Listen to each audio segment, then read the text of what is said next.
Good afternoon, everyone. Thank you for coming today to Sea of Solutions 2022. We'll begin in around 2 minutes, just as we wait for more of the audience to come in. Thank you.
Ladies and gentlemen, distinguished speakers and panelists, on behalf of Sea Circular, an initiative of the UN Environment Programme and COBSEA, and funded by the government of Sweden, I welcome you all to the second and final day of Sea of Solutions 2022. My name is Erin Gunanto, Program Manager at EB Impact, and I will be your host for today.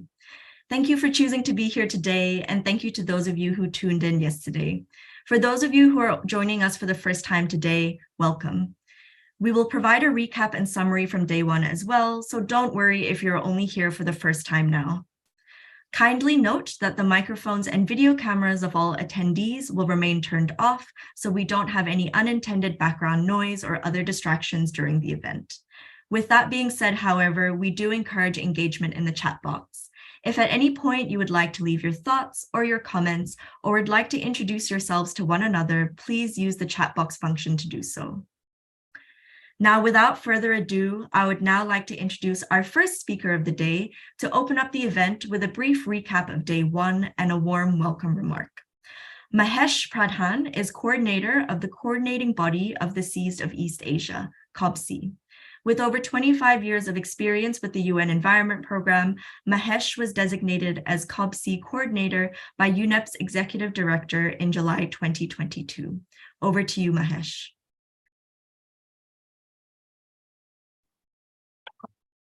Thank you very much, Erin, and a very warm welcome to the 80+ participants who are online as we speak.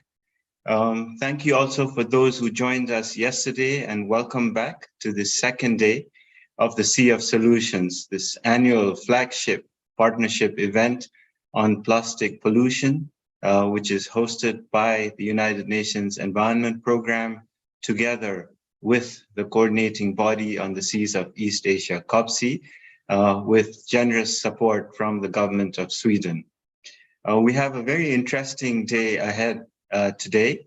But before that, maybe a few remarks on behalf of COBSEA and also a brief recap of yesterday, as well as what's in store for today. If I could have the first slide, please. Right. As one of the implementing partners for this project, Sea Circular, COBSEA supports countries in the region to achieve regional priorities on marine litter action through what we call the COBSEA RAP Mali. In other words, the COBSEA Regional Action Plan on Marine Litter. COBSEA has 9 countries participating in it, of which all the 6 Sea Circular countries are involved. At our most recent intergovernmental meeting, the 25th resume session in Vietnam, countries reaffirmed their commitments to reducing and preventing marine litter, to strengthening and harmonizing of sources, flows, and impacts of marine litter, and also to share knowledge for coordinated action. It's my pleasure to announce that countries have established the East Asian Seas Regional Node of the Global Partnership on Marine Litter, GPML, which is now also going a slight name change to include plastic pollution, as well as a brand new COBSEA Regional Activity Center hosted by the Regional Capacity Center for Clean Seas in Bali, Indonesia. As you can see, the RAP Mali has 4 distinct areas, and Sea Circular contributes to all 3 of these, of the 4. The web platform of the regional node will also be launched at the end of this month, which will provide access to policies, knowledge products, and good practices, access to our regional research database and network, and also to a range of capacity building and learning resources.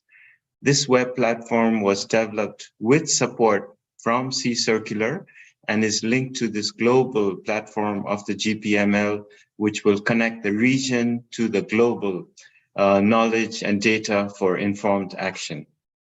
Next slide, please. Moving on to yesterday, if you were part of the discussions, it was really we heard a wealth of inspiring initiatives and impactful solutions to tackling plastic pollution in our region. I think all our speakers, starting from the opening to the panel, as well as on the innovation side, made it very clear that countries and communities in Southeast Asia and the wider East Asian Seas region are not only faced with this major transboundary challenge of plastic pollution, but they can and should also be at the heart of the solution. Only if we mobilize stakeholders across all sectors in this region, from business to consumers to governments, can we make a dent in this plastic pollution that we face collectively at the national, regional, and global level. If you recall, in her keynote speech, Kirsten Hughes, Director of the Global Plastic Action Partnership and member of the Executive Committee of the World Economic Forum, highlighted the need to focus on a holistic regional circularity model and financial and economic incentives for an effective, legally binding instrument on plastic pollution. In the panel, our regional level speakers representing the private sector, science and research community, and youth emphasize the importance of inclusive solutions and civil society engagement. They mentioned that an international instrument should protect all workers in the value chain, the plastic value chain, including informal waste workers, and consider gender equality and equity. We heard that the availability of data technology transfer and financing mechanisms will be key to build capacity and create the change we need. In one of the takeaway messages from yesterday was that the SMEs play an important role in leading the way, and it is important to support the ongoing innovation and provide an enabling environment through tools such as policy development and finance measures. We heard from very innovative solutions to prevent plastic waste, from nature-based packaging to transformation of marine litter into useful products, to refill networks for home care and personal care products, to clean drinking water solutions that avoid plastic bottles. All in all, I think the discussions were very exciting and encouraging. Next slide, please. Today we have another very interesting day where we will have an opportunity to learn a bit more about inclusive and collaborative solutions from different parts of Southeast Asia that lead no one behind. We will also have an opportunity to discuss a crucial yet often overlooked aspect of beating plastics pollution and building a circular plastics economy. How can we ensure that solutions that are truly inclusive and respect the human right to a safe and clean environment? We will also hear from experts and businesses on how a human rights-based and a gender-responsive approach to plastic circularity can create transformative change. We will also have a chance to hear about the plastic solutions that have made good progress through collaborative efforts with academia, local governments, and other actors in the field.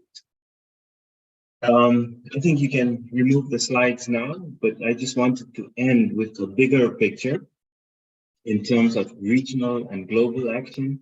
With less than a week to go before the stakeholders and member countries get together in Uruguay to negotiate the first steps, a legally binding instrument to beat plastic pollution at its source, this Sea of Solutions event can highlight key issues for discussion and showcase how local solutions, national efforts, and regional priorities can all help us achieve these global goals. I remember our UNEP executive director when she visited Bangkok recently. She had a very interesting analogy where she talked about if you forget to turn off the tap in the kitchen and then you have to come back, the first thing you do when you come back is you actually turn off the tap. And that's what we need to do before we start cleaning up and addressing this issue. And in fact, as we heard, and we know the region is very vulnerable to marine litter and plastic pollution. Nearly half of the world's plastic is produced here, 49%, but there is also great potential and will for action across all the stakeholders. In this busy space, coordination, knowledge exchange, partnerships will be crucial moving forward toward an effective and inclusive international instrument on plastic pollution. I'm sure that this region can be a trailblazer for innovative, and we have heard and will hear the number of different solutions, innovative solutions, and evidence-based action. So I really encourage all of you and us to explore these partnerships, coordinate efforts, and replicate the good practices in tackling this transboundary challenge. The Sea Circular project and this event is really an example of stakeholders can come together to share and promote solutions right across the plastic value chain. So not just a sea of solutions, but perhaps an ocean of solutions. So with that, thank you once again to everyone, all our partners, speakers, and participants for joining us. And let me hand it back to Erin to kick off the start for day 2. Thank you very much. Thank you, Mahesh, for your warm welcome and for summarizing day 1 and also outlining what to expect for today's program. Before you leave, could I actually ask you to stay here for a moment for a quick photo opportunity? So if we could spotlight the two of us and if we could smile in 3, 2, 1, and another one, 3, 2, 1. Thank you very much. Thanks, Mahesh. Thank you. Now, moving on to the next segment of this program, yesterday we had the pleasure of hearing from 4 exemplary solutions from the region working to beat plastic pollution. And today we will hear from 8 more organizations. We are excited to present our second theme for the spotlighted organizations, inclusion. Inclusion across the plastic value chain entails the empowerment of marginalized groups and communities. Spotlighted organizations under the inclusion theme have advanced circularity with the principle of inclusivity built into their operations. Not only have these solutions alleviated the environmental consequences of plastic pollution, but they have also sought to optimize social equity. Before we move into the presentations, we will play an introductory video to this theme. Please enjoy.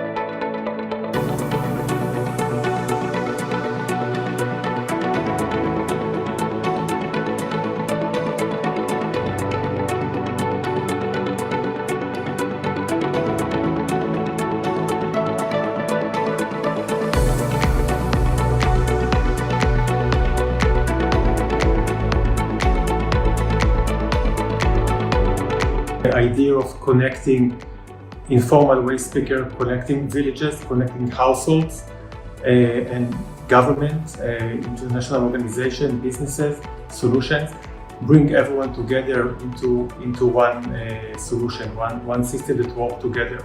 And we managed to create a system that's connecting the dots between everyone. We collect the plastic, we bring it to us, we organize it, we divide it into different streams of recycling, and by that we can create a bigger impact.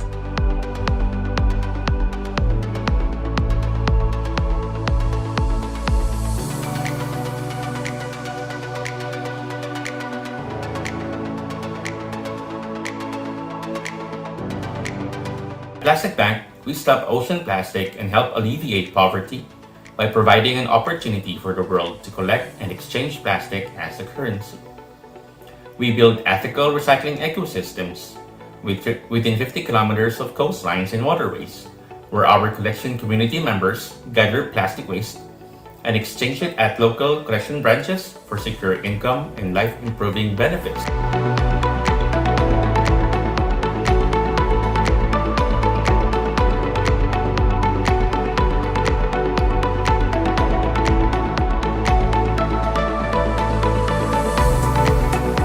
Trash Lucky incentivizes people to recycle by allowing them to exchange recyclable waste with our lucky draw tickets to win prizes such as gold bullion or shopping vouchers. We know that they love this kind of game of chance, game of fortune, so we want to make recycling fun for these people. Our revenue model is we take the materials that, the recycling materials that people submit and exchange, we sell those materials into recycling industry. We then take part of the revenue to fund the lucky draw tickets. So given the revenue sharing model, the more trash recycled, the bigger the prize.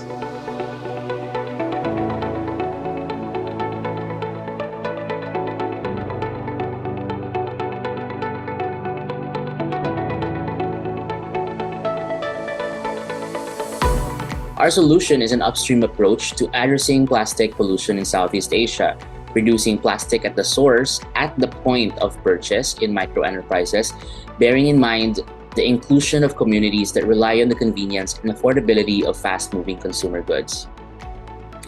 After 21 prototypes, Walausik has demonstrated possibilities of zero waste or circular business models for microenterprises, and through its experience, we can inform other initiatives about the challenges and opportunities in transitioning small businesses to circular practices.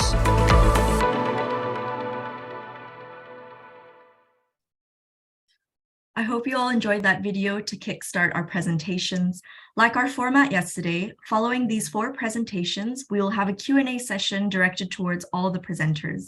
If you have any questions, please do place them in the Q&A function throughout the presentations and make sure to indicate who the question is directed to. Without further ado, I would like to introduce our first spotlighted solution and speaker to share about their work.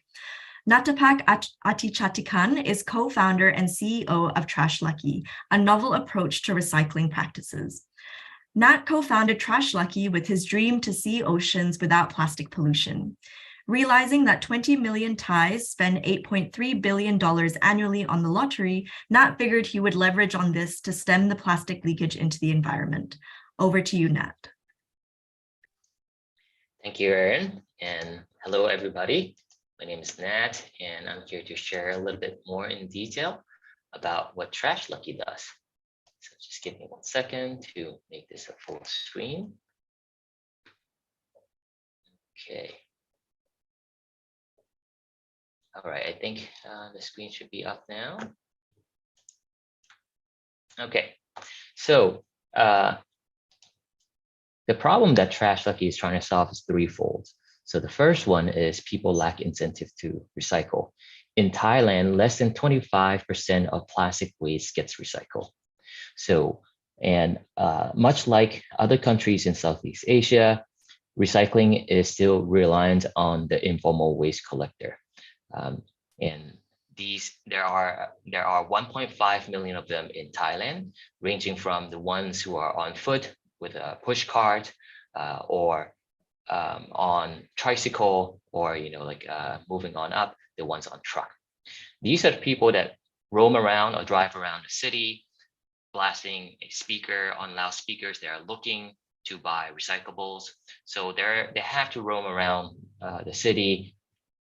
Often they stop between 10 to 20 locations in order to get one truck full of materials. So it's working, but it's still inefficient. Now, all of this leads to a lot of plastic being dumped into the oceans. Thailand is number 6 in dumping plastic waste into the oceans. So our solution is we're building a smart recycling bin infrastructure to connect post-consumer recyclables with independent waste collector. A position in the supply chain is we are in the collecting and aggregating. So people or consumers can drop off the recyclables into our smart bin, and they will get recycling tickets. They will get lucky draw tickets based on the amount and type that they recycle or waste that they recycle. When the bin is full, it will send an alert to our partner waste collector to come and collect and purchase the material from inside. Now, this is the current scope. In the future, we also want to integrate all the way to the recycling factories. So basically working with the local junk shop as well, and people in between, for example, the baler or the shredder before it gets to the recycling factory. Now, for the consumer, we are incentivize them to recycle and making it fun by allowing them to convert recyclable items to lucky draw tickets to winning prizes. We chose this method because we realized that 2 out of 7 or 20 million Thais spend $8.3 billion a year on lottery. So they really love this game of chance. So we figure if we can convert the waste or the recyclable packaging into something of a higher value, perhaps people will change their mindset and start recycling. Trash Lucky. Now we actually accept more than plastic to make the numbers work, to make the business model work. So we actually accept plastic, glass, paper, and metal. We also accept the flexible plastic as well. Now, each type of materials have their own point system. So for example, if you look on the blue circles, 1 kilogram of plastic earns you 20 points, and every 5 points earns you 1 lucky draw ticket. So we do a monthly lucky draw ticket where we give away gold bar, gold bullion as a grand prize, and consolation prize as shopping vouchers. We do approach sponsors that come in and help provide bigger and more amount of prizes. So for example, last year during COVID, we worked with Coca-Cola, who actually sponsor a car for this one lucky winner who recycle the waste. In the same campaign, we also partner with Indorama, which is leading PET manufacturer and recycler, to convert the PET bottles that we recycle into 1,500 PPE suits that were donated to the frontline workers in the 3 southern provinces that were hard hit by COVID during 2021. Now, for the collector side, or the independent waste collector, as I said earlier, they basically are roaming around the city, driving around, looking for the recyclables to buy. So now, with our smart bin being in place, they will receive the alert to collect and buy the material when the bin is full. So basically, they would know the exact location and the exact time when to go. They will also know the amount of materials to be collected beforehand. Therefore, it will help them work more efficiently, decreasing their work time, saving their gas money, and therefore increasing their profits. Right now we're actually starting working with the independent waste collector with trucks, because they're more equipped with the smartphones to receive our full bin alert. But in the future, once we have more funding, we want to work with the tricycle, the independent waste collector on tricycle as well. So our business model is we incentivize people to recycle with the system. They get lucky draw tickets for winning prizes. We then sell the material through the recycling supply chain and take part of revenue to fund the lucky draw prizes. So essentially, it's a revenue sharing business model that we aim to build impact and increase the prize value to a 1 million baht level, because we think that once a prize reach that level, we can change the behavior of the nation. At that point, our pitching will be anyone can become a millionaire just by recycling their waste. So far we work with multiple segments such as residentials, offices, schools, and local communities. So some of the example of projects that we've done, this one we partner up with Thai Union, which is a seafood, canned food manufacturer. We came up with a office recycling program where the staff and the factory workers can recycle materials, and then we convert the PET bottles into these clothing that you can see, the bucket hat, the reflective jacket, and the apron, and donate them to the street sweepers in Bangkok, and also the waste collector on tricycle in Bangkok, as well as dry food. So we're trying to be inclusive of the backbone of the recycling infrastructure in Thailand, who are almost always overlooked, even though they are helping a lot in the recycling ecosystem here. In fact, they're accounted for 75%. In fact, 75% of materials that are recycled in Thailand pass through the informal waste collector. Now, we also do community recycling programs in the local communities in Bangkok.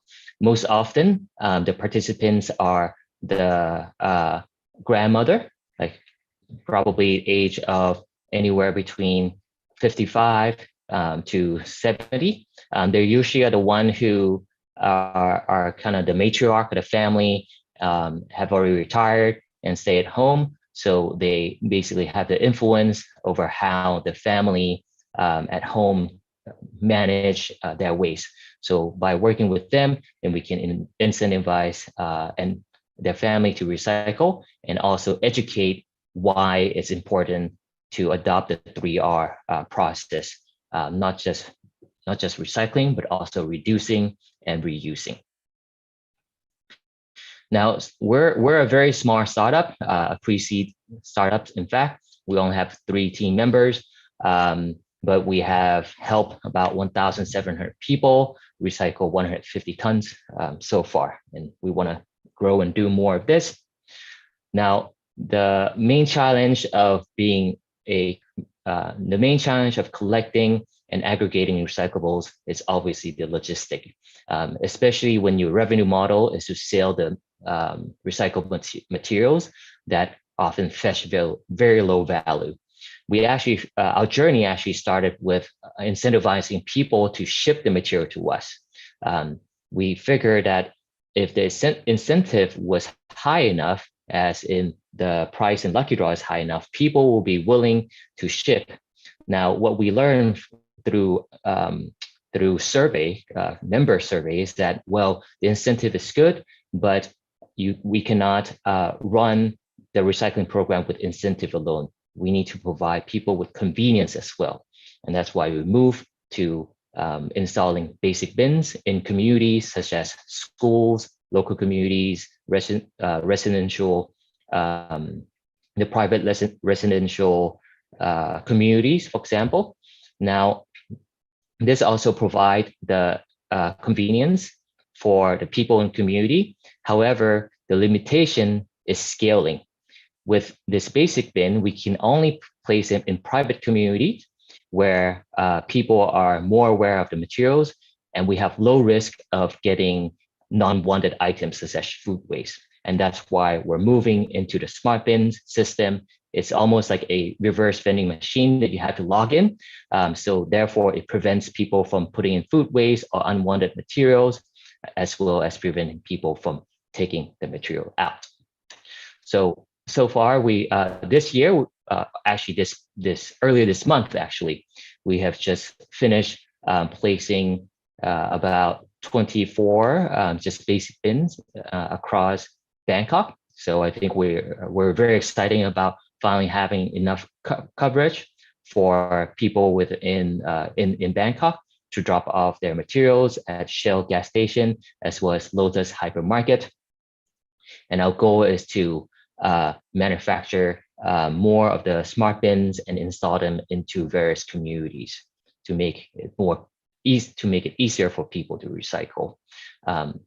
So if you know of anyone who can host our drop-off bins, if you know of investor or if you know of sponsor who would like to join our quest in creating an oceans without plastic, please do reach out. And if you want to follow more of our story, you can scan this QR code or visit any of our channels here. Thank you very much, and over to you, Erin. Thank you so much, Nat, for your interesting presentation and for sharing with us about Trash Lucky's unique way to encourage recycling practices. Moving on, I'm excited to invite our next presenter, Dave Albao, Executive Director of the Philippine Reef and Rainforest Conservation Foundation, to share about Wala Usik, a micro-enterprise-driven inclusive solution to zero waste communities. Dave is a graduate of the Swedish Institute Management Program on Sustainable Business, a Governor's Conservation Achievement Awardee, and a Gen T Leader of Tomorrow named by Tatler Asia for his work on nature conservancy. Over to you, Dave. Hi, everyone. Good afternoon, I guess, in the Philippines and in Thailand and everywhere else. I'm going to share my screen. I'm going to speak about a micro-enterprise project that we have started in the Philippines. Just verifying you can see my screen, Erin? Yes, perfect. Okay, so the name of the enterprise is Wala Usik. It means nothing is wasted. Those are two words in our local language. We are redesigning sari-sari stores to address consumers' dependence on sachets. So if you're familiar with sari-sari stores, these are community stores or convenience stores that are almost at every corner in the Philippines. I am from the Philippine Reef and Rainforest Conservation Foundation, and I'm happy to be here today. Our problem in the Philippines, and I guess a lot of the Southeast Asian countries also have similar statistics. We estimate that there are 1.3 million sari-sari stores. So basically, these are micro enterprises that pop up in every corner of the street. There are, as I've said, 1.3 million. That's a lot of stores. There's 164 million pieces of sachets that are being discarded in the Philippines every day. And if you look at the photo background, you can see that almost every product comes in these single-use plastic packaging or multi-layered flexible material. 46% of all fast-moving consumer goods are sold in these stores. So the impact of, the fact that the sari-sari stores are a lot is not a problem, but the dependence on sachets is very high. But at the same time, there's a problem of blaming these the sectors that consume these kind of products because of their socioeconomic capacity limits. They are not able or enabled. They're not enabled to buy in bulk or more sustainably. So usually the burden is being passed to these sectors, and of course that is not equitable. And even for advocates like us, we can't blame that particular sector. Their own health and livelihood and food security are being threatened by plastic pollution, and we've seen in our work that these three issues really matter to them. But the lack of an enabling environment and accessible supply chain inhibits them to break free from sachets. So our mission is to redesign the sari-sari store to reduce and eliminate sachets and single-use plastics. So our foundation is a nonprofit. So we have had projects since the last 4 years to provide financial and technical support to existing sari-sari stores and micro enterprises to prototype waste reduction schemes, mechanisms, technologies, and transition to circular practices. So you can see in the picture, obviously the one thing that that everyone starts with is refilling, micro refilling. And the difference between refilling in the nicer stores is that these products should be distributed, or sorry, it should be dispensed in lower volumes with lower price points so that they can compete with sachets. But of course, this is a prototyping project. We've supported them for transition and upfront costs and understanding, basically having inclusive empathy for small business owners and end consumers to understand why we can't, get out of that dependence on these single-use plastic packaging. Other than micro refilling, we have also explored alternative and native packaging, shared reuse systems, and deposit return schemes. And we looked into how we can enable this further, especially making sure that these models do make money for the small business owners. But in the meantime, our project was supporting them in this transition. How do we do it? We use design thinking for sure in this process. So you start with empathy. And I think this is one of the main things that you probably, I hope that you remember from this presentation, is that inclusion starts, of course, with empathizing, understanding the circumstances of for example, the end consumers who buy the sachets, and also the business owners why they can't stop selling them. And then understanding these circumstances will also help them co-design the solution with us. We are we advocate much that we don't want to push the designs, but actually draw them out from the community. Prototyping is to build models with technical and financial assistance from partners to explore waste reduction approaches and community buy-in. This photo in the middle is a photo of a dispenser designed by Nestle. It was one of the first tests of these dispensers in micro enterprises. Basically, they're replacing single-use sachets for powdered coffee. But it's an electronic dispenser, so we've also, of course, with a test, which is the third phases of initiatives, is we saw that business owners do care when the dispenser is connected to the electricity. A lot of these micro enterprises do not have the ability to pay more than they already are doing for their power bills. So when we test, we say we monitor the waste being prevented from potentially entering the ocean through the purchasing behavior of the community. If they were able to buy this certain volume in total for a month, how much sachets have we potentially prevented from entering the ocean? That's a statistic that we have tried to monitor and create a framework so that others can also try to do that. Of course, open still to feedback, and we're all learning. This is not a perfect transition, but I think we've gathered much insights because we've worked with 21 Walausik micro enterprises. So these are existing sari-sari stores, but also we've expanded to small eateries, cafes, restaurants, both in the Davao and Negros regions. Happy to connect to anyone who is in the area. Also, a lot of the work that we're doing is based on consultations or dependent on consultations from different sectors, especially the MSME sectors, and also, of course, consumers reached. And so far in the test periods, this is not the entire period, but it's an average of 7 months per MSME. There's 100,000 pieces of plastic packaging prevented. As you notice, these multi-layered flexibles are smaller, lighter. So in kilograms, that's not as much volume being diverted. There's also 18 sustainable products or packaging concepts that were developed and assisted through hackathons for alternative packaging. There's 12 schemes, technologies, and mechanisms that can reduce single-use plastic. And we have a toolkit that documents some of these, and I could share them to the group. Challenges, let me know if I'm running out of time, but supply chain is number one. Whoever wants to reduce waste from the MSME sector needs to make sure that supply chains are present. So this is the number one issue that the sari-sari store owners, they're dependent on distributors that are, of course, delivering FMCG in single-use plastic. Consumer behavior and preferences, including for specific brands. So in our experience, they want the brands to have the alternatives as well. So this is something that's insightful for many of our partners who are brands. Then also prohibitive instead of enabling regulatory environment. What does this mean? The regulatory environment sometimes, instead of promoting circularity, it is creating prohibitive regulatory environment, meaning it's limiting how we can, for example, when you're refilling. And this is also one challenge below is sanitation hygiene is of course questioned in circular business models, and this is understandable. But sometimes the policy does not allow for prototyping or for trying to solve this problem.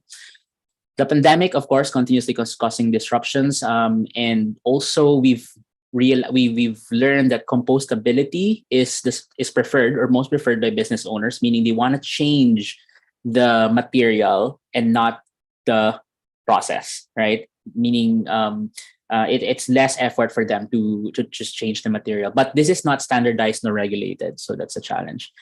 I think I'll end there. Thank you for listening. Again, we are redesigning sari-sari stores, but at the same time, small micro enterprises, understanding their pain points and seeing what solutions we can work with them to address their concerns first, and then reduce plastic pollution with those interventions. I think that's something that I'd like to end with, that inclusion is, of course, understanding the people and not necessarily just blaming them for their behavior.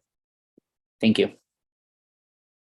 Thank you so much, Dave, for sharing about Wala Usik and this model, a very important model of empowering and enabling sari-sari store owners and other micro enterprises to move towards more circular practices. Moving forward, we have two more organizations to share about their solutions under this inclusion theme. A reminder here that if you have any questions, please place them in the Q&A function, and we will get to them at the end of the next two presentations. I'm excited to now invite Barak Eckstein, CEO and founder of Tontoton, to share about their community-based plastic credit solution, a holistic attempt to make coastlines plastic-free.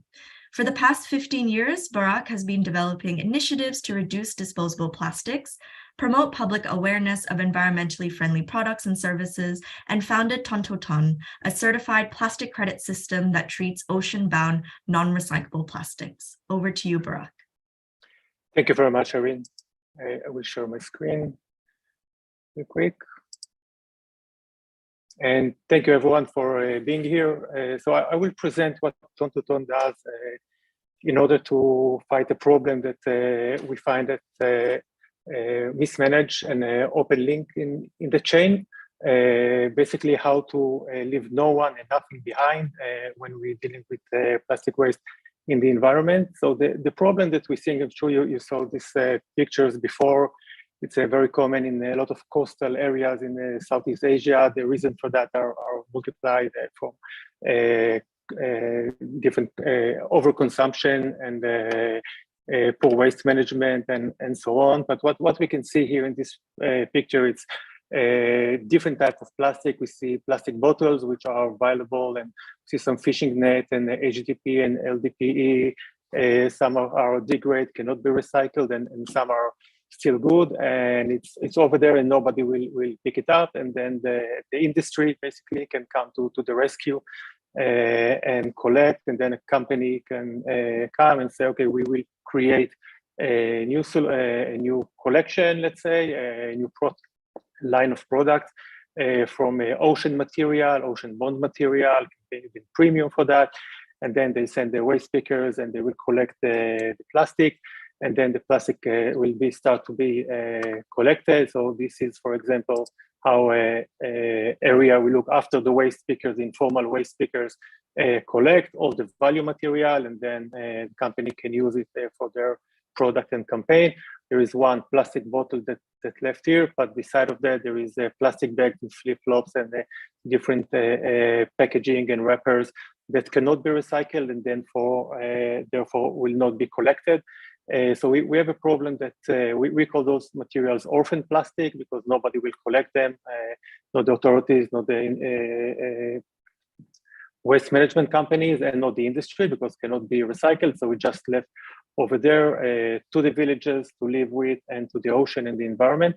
And it's a result of selective collecting of value material only. And what we're trying to do to solve this problem is to move from selective collecting to more complete and comprehensive collecting of all type of materials, leaving nothing behind, basically. And we can do it with a combination of using value material for production, but on the same time collect the low value, mismanaged post-consumer plastic from the environment. And what we developed is a system that through a certified plastic credit system, companies can support the collection of those materials, and then we will find a solution for them and remove them from the environment, and eventually we can get a clean environment when we collect all.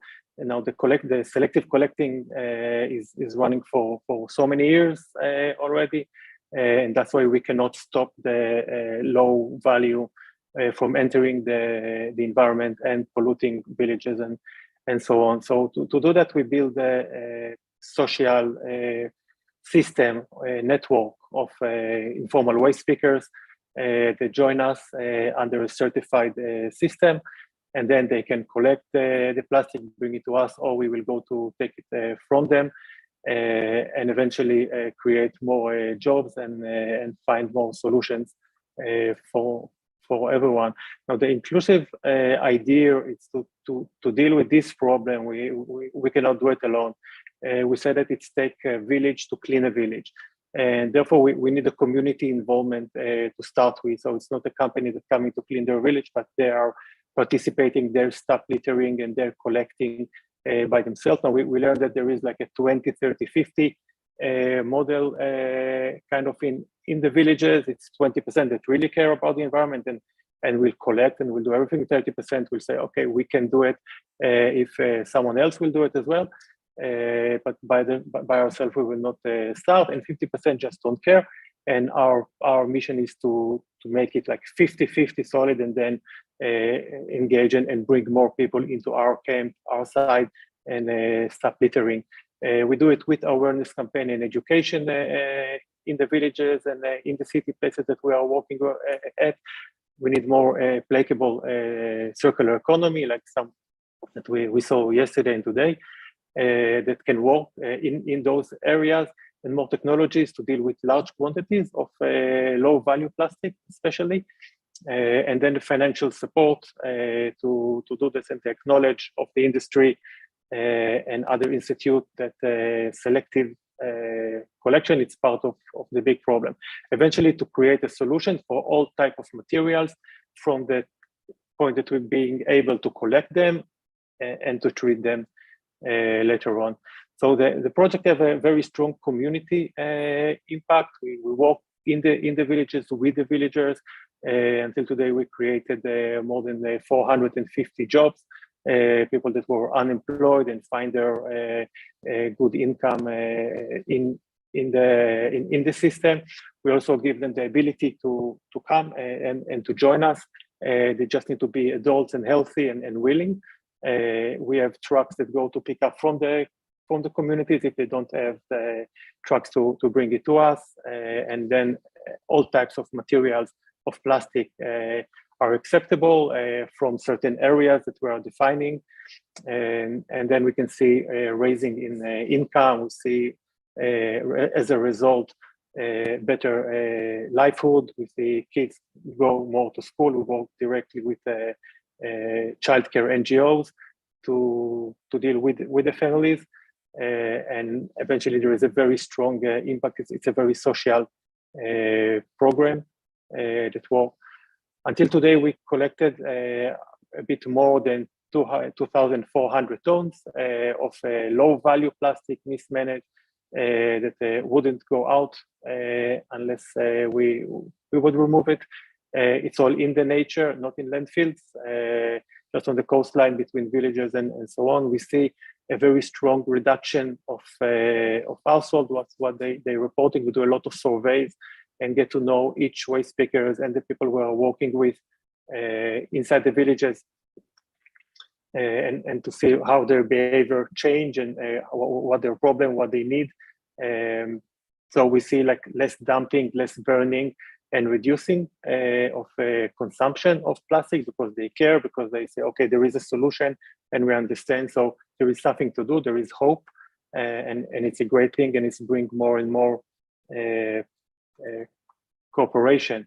Now, for some of the villages, after we remove like around 600 tons from there, we keep seeing them being dirty and polluted daily.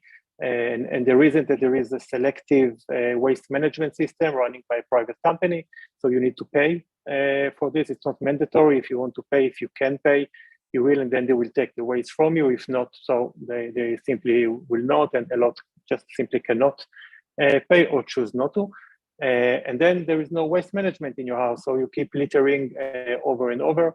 So we start to work directly with the households and try to turn the plastic from the ability that they need to pay for someone to take it into an asset, so they can collect it, and then we will come there and take it. And by that way, we can basically save the value of the plastic. This is example of like household look like, and this is things that we collect like from the same village after a few months in nature. So it's completely non-recyclable. There is only one solution for it. For the household segregation, works very well. It's growing quite fast. We give to each house a green bag and a white bag. The white bag is for plastic bottles. It's higher value, so we pay and buy all types of plastic, and the green bag is all other types of materials. They not just collecting their own, but also from the street around. And then the village become cleaner and cleaner, what we haven't been able to do for the last months that we are just cleaning. So the solution is to work together, environment cleaning plus household segregation. So it's worked very good and more and more.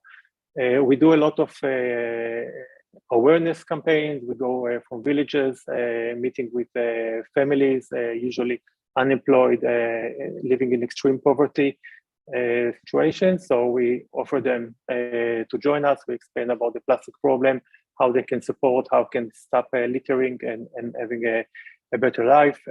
So it's running and continuing. We do it in schools and in the villages, and more joining. What to do with all those plastic? It's non-recyclable, it's low grade. So we build a sorting line in our facility. This is the facility in Sihanoukville in Cambodia. So we build a sorting line where we divide the plastic, sort it into recyclable. So plastic bottles, HDP, LDP will sell to recyclers. If it's non-recyclable and it's clean, we develop our own recycling or upcycling system, which we create building materials, bringing it back to the community. Around 60% of them, of our waste pickers and family that we are working with, reported on broken houses, leaking roofs, and so on. So we can create new boards, plastic boards basically, and roof tiles, and bring it back to them to fix their houses. And then dirty and low quality, too low material will go to co-processing, using as alternative energy to coal in cement factories. So what we can bring to the market, our business model, is basically we can offer the certified OBP material, PET, HDP, LDP, and so on. But it comes together with the plastic credit system, together with collecting all.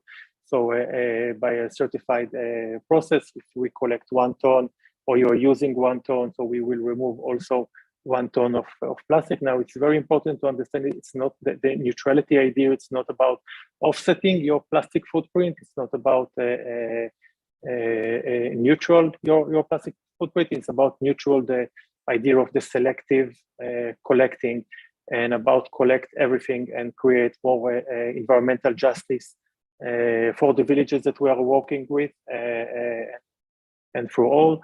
And there is a different way how to address it in companies' marketing as a responsible plastic credit, or just adding impact into your product.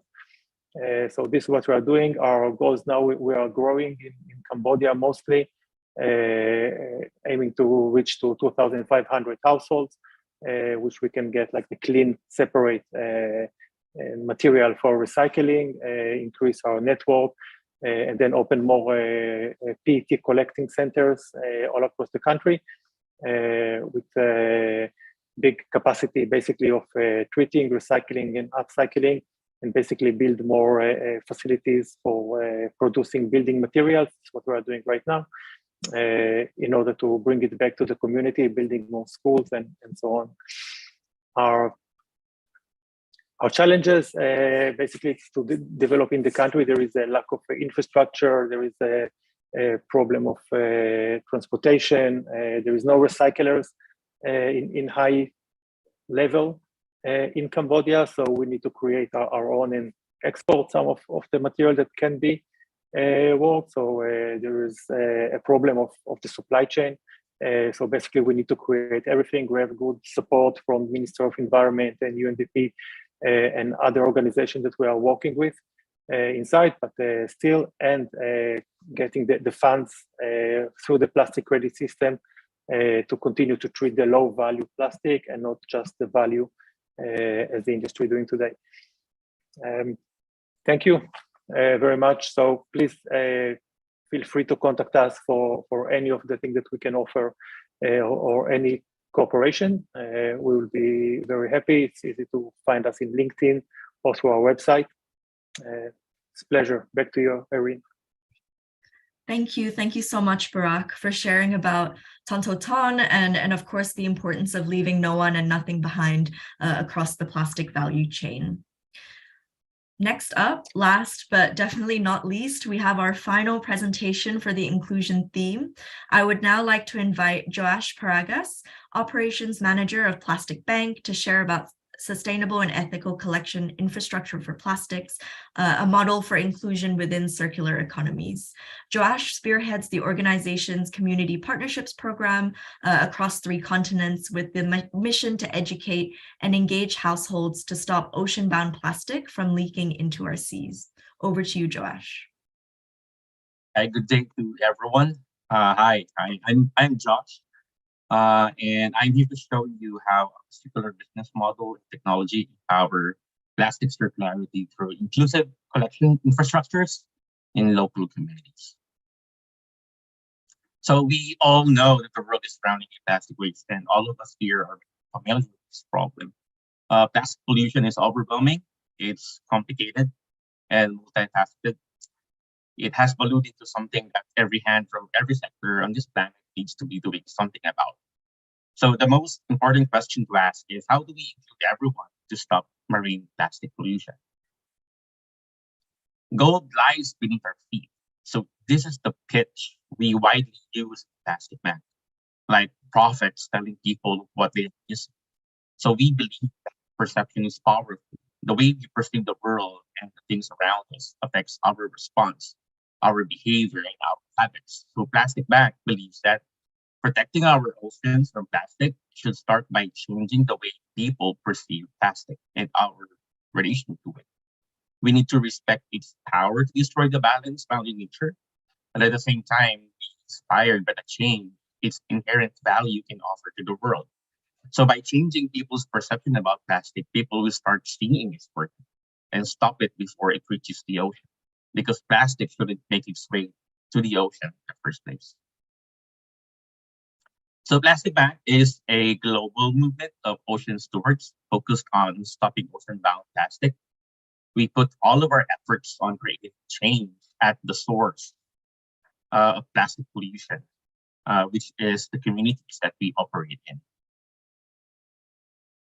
And we have revolutionized the circular economy. Our recycling ecosystems empower communities and are ethical. We build recycled plastic value chains in local poor communities by integrating local collectors and waste pickers as community members, thus professionalizing their role in the waste industry. Our value chain help our community members increase their income by as much as 33% by providing above market standard prices and incentivizing their collection. Then on top of this, our community members receive microinsurance, access to fintech technology, and values trainings that improve their self-worth, as well as financial and business training to help them escape out of poverty. Our strong internal policies also ensure that no child or forced labor or fraud ever happens on the ground. All of Plastic Bag's impact is accurately tracked using blockchain. So whether you are a brand partner or a community member, you are able to make and track your impact from your phone through Plastic Bag's proprietary app, which we call Alchemy. because we are turning plastic into impact that betters the world. So through our ethical and sustainable recycling supply chain, through Alchemy, our premium recycled plastic, which we call social plastic, provides authenticity for global brands in their environmental claims and brand narratives, thus more powerfully influencing consumers to make better choices.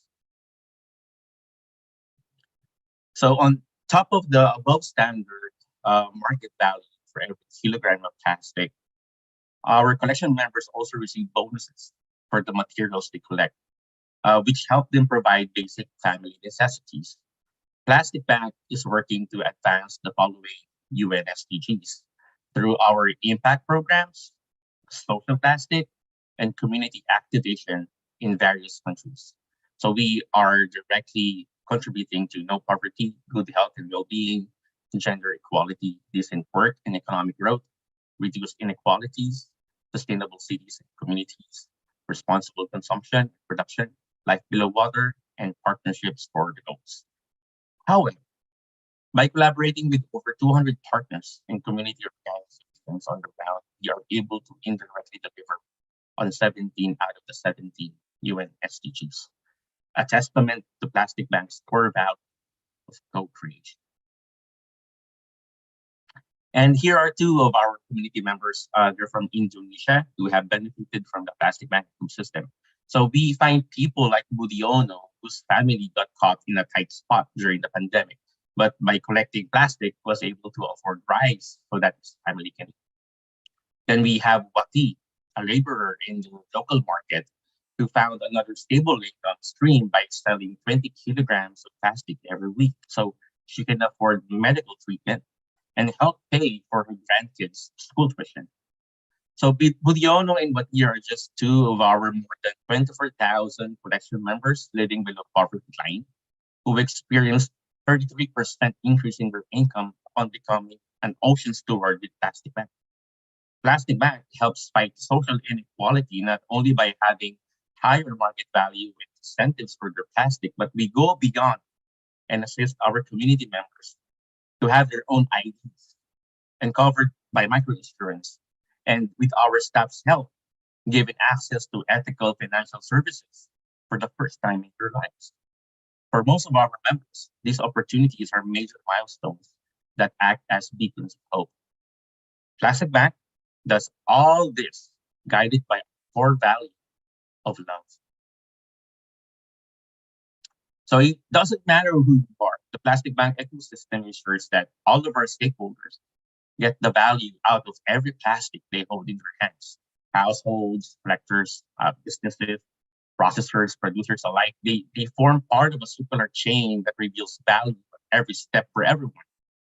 By making sure that worth is revealed for everyone, not only do poor communities experience life improving impact from plastic, but businesses are able to thrive as well, thus effectively transitioning today's society and economy to a sustainable and ethical circular economy. This is Plastic Bank's way of stopping plastic pollution while impacting. So here's a snapshot of the impact Plastic Bank has since starting in 2013. We have more than 600 collection branches with over 1,061 world-class processing partners, 24,000 collection members, and all of them together have prevented 72,000 tons of plastic from entering our oceans, the equivalent of 3.3 billion plastic bottles. We are also continually growing our network of partnerships with government schools and faith partners to help us exponentially spread the gospel of the circular economy and raise a new generation that speaks the language of the regenerative society. For challenges, we found two considerations that are relevant in the assignments. First is the limited access to smartphone technology for society's poor. Since our business is hinged on our blockchain technology, it has become natural for our country teams to find practical solutions surrounding the issue of access to smartphones. This is also made possible with the support lent by our partners, both institutional and corporate, who have also taken our vision by Another consideration is the reality of child labor in Southeast Asia. Plastic Bank ensures that our supply chain is child-free, meaning children are not employed in any way in any of our collection centers. Our technology has a strict age verification process that makes sure no child is exploited in our system. All of our partners strictly adhere and sign a code of conduct for them to better understand what the ethos Plastic Bank stands for. So this has been our journey so far since we started in 2013, from ideation, piloting, researching, testing, launching, upgrading, accelerating, scaling. We are now ready to expand to other plastic pollution hotspots in the world to find and gather ocean stewards to help build a stronger, regenerative society, resulting to a better life for all. And Plastic Bank is growing. We are continually learning. And our audacious goal is to impact 1 billion people around the world by continually driving transparency, traceability, scalability, and inclusivity in our work of transitioning the world to a fully circular economy. It is possible. Thank you, everyone, for listening. Thank you, Josh, for your inspiring presentation and for sharing more about your organization. So I can see that many of you have asked questions in the Q&A function, and also there's a lot of interesting discussions going on in the chat box. So if I could just ask all the presenters to turn on their videos again, and we'll bring you all back on stage for the Q&A session from the audience here. So like I said, there's quite a lot of questions coming in from the audience, so I'll try to get through as many questions as possible. Okay, so let's just get right into it. Maybe I'll start with Nat, since you were the first one to present as well. We have a question here that's come from the audience, and that is, what is the difference between Trash Lucky and existing informal collectors?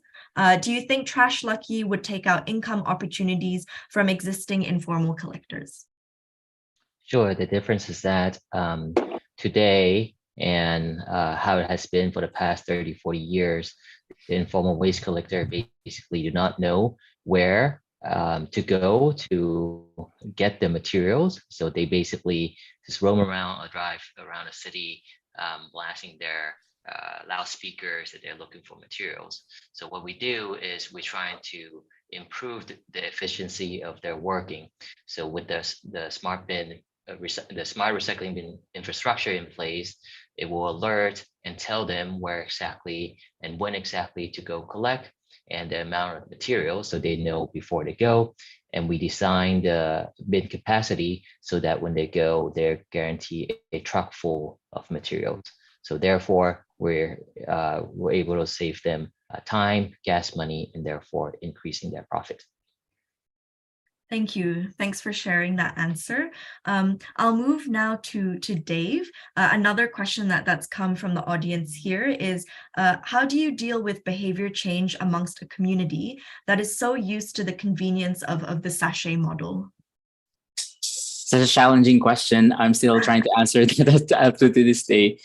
I truly believe that if it makes business sense for the small business owner, and if it is financially viable and accessible for the consumer, then you can change behavior. I know that could sound like a very pragmatic answer, but judging from what I've seen on the ground, the environmental sustainability perspective is not something that they immediately embrace, because for them, what matters is how they are able to exist on the wages that they have, or the money that they have on day to day, and sometimes it's hand to mouth. Meaning they are not able to plan their finances, in a longer term, because they're, as for example, for fishers in the community, they're used to going out to the sea, get fish and catching and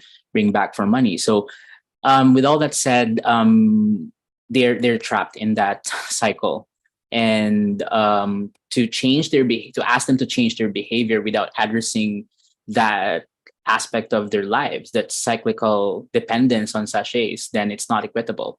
It's not going to work either. I mean, that is at least from what I saw, and that's why we're still trying to, crack the code for behavior change. I feel like the economic aspect of reward is going to be the main driver. Right. Thanks. Thank you so much, Dave. I'll move on now to Barack. This is another question that has come from Alicia Lowe in the audience.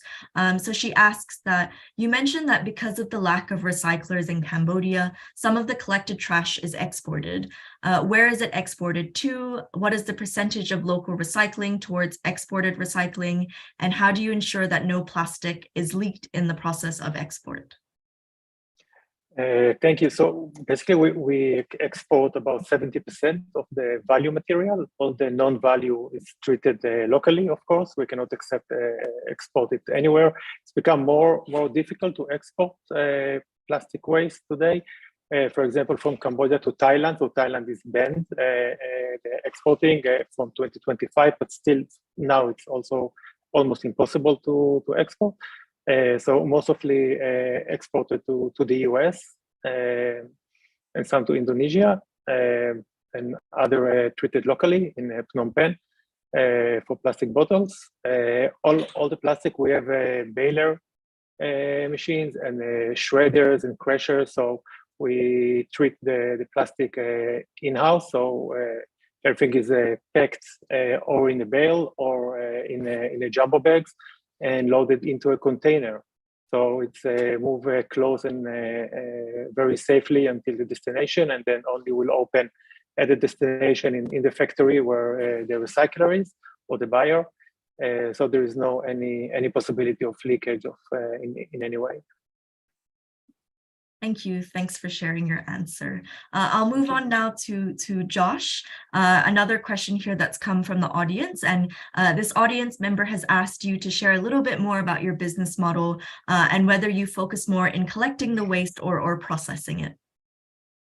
Yeah, so our business model is focused on setting up sustainable value chains of recycled plastic.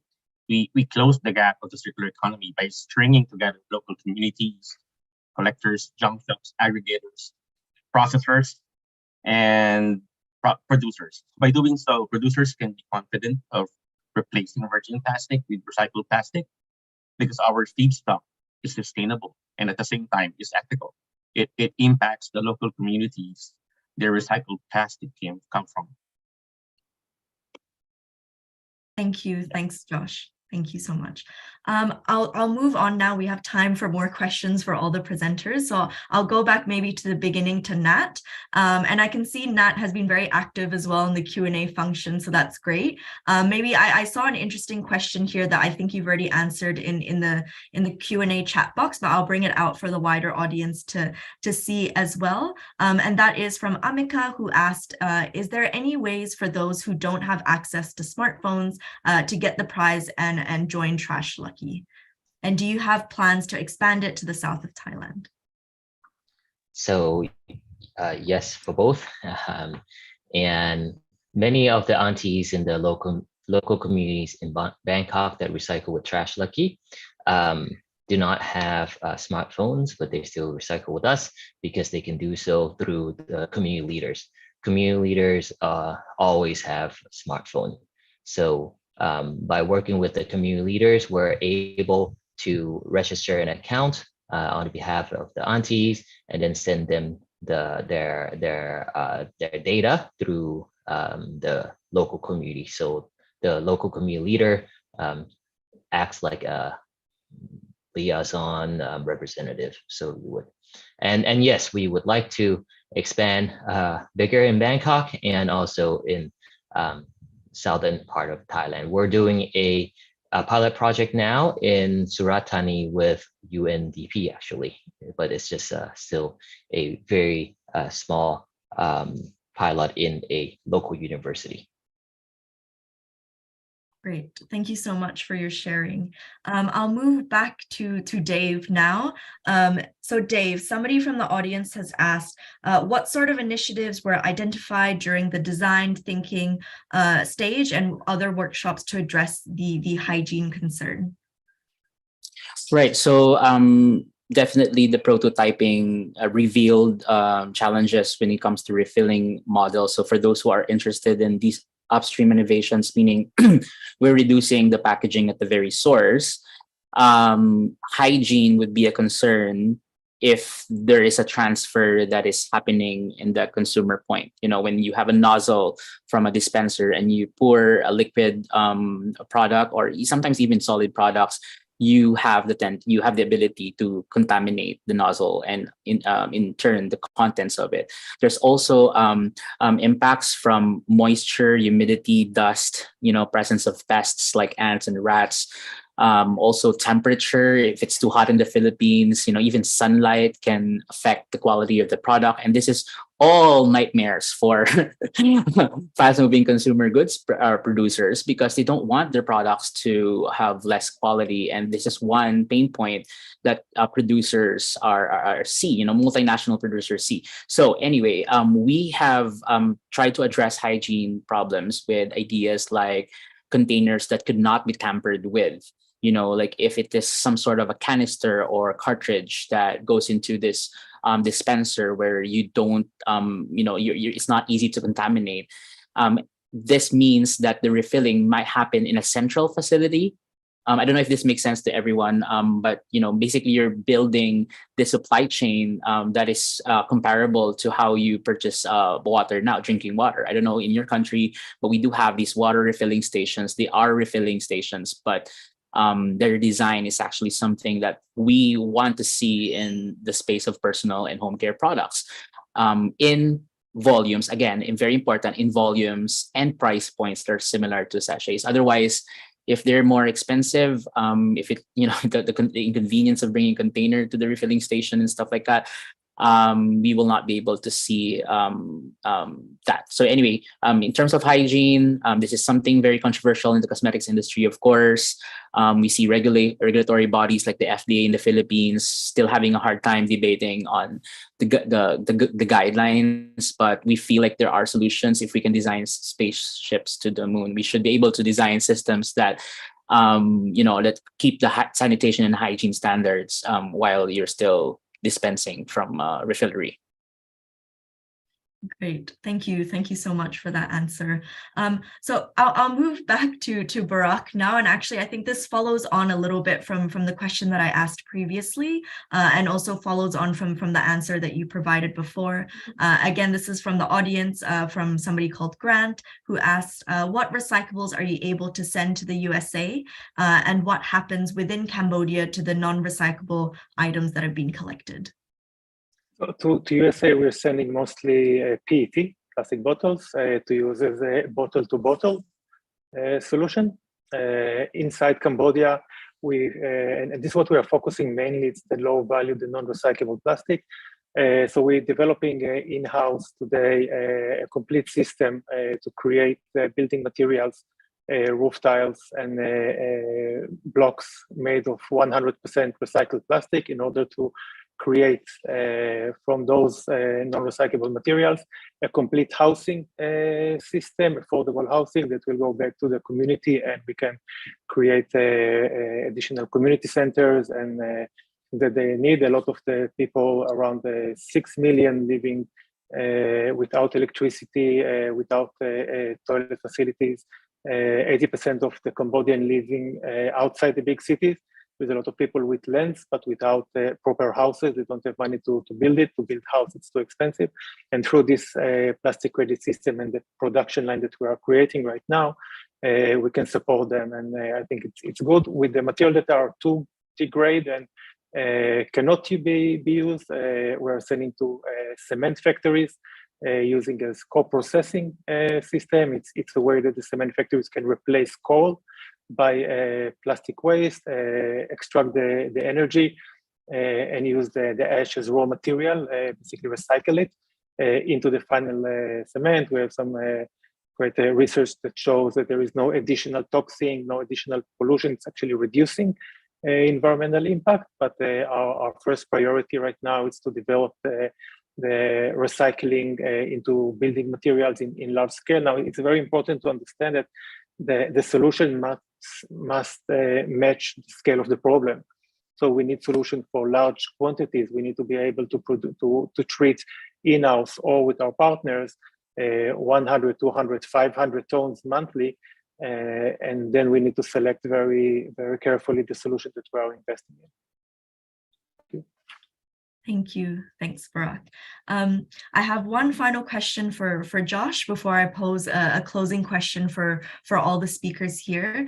So Josh, I really enjoyed in your presentation, you shared the stories of two individuals from Indonesia that your organization has helped. And along those lines, we have a question from the audience here, and they ask, how do you ensure that all critical and unique roles by everyone in the value chain is playing their roles and ensuring the implementation of a circular economy model within their countries?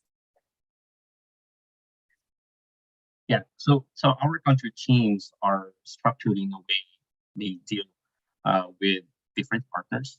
So our teams, we have teams that deal with processors. We have teams that go to the communities and take care of our collectors. But we also have teams that sales team deal with the producers, our clients.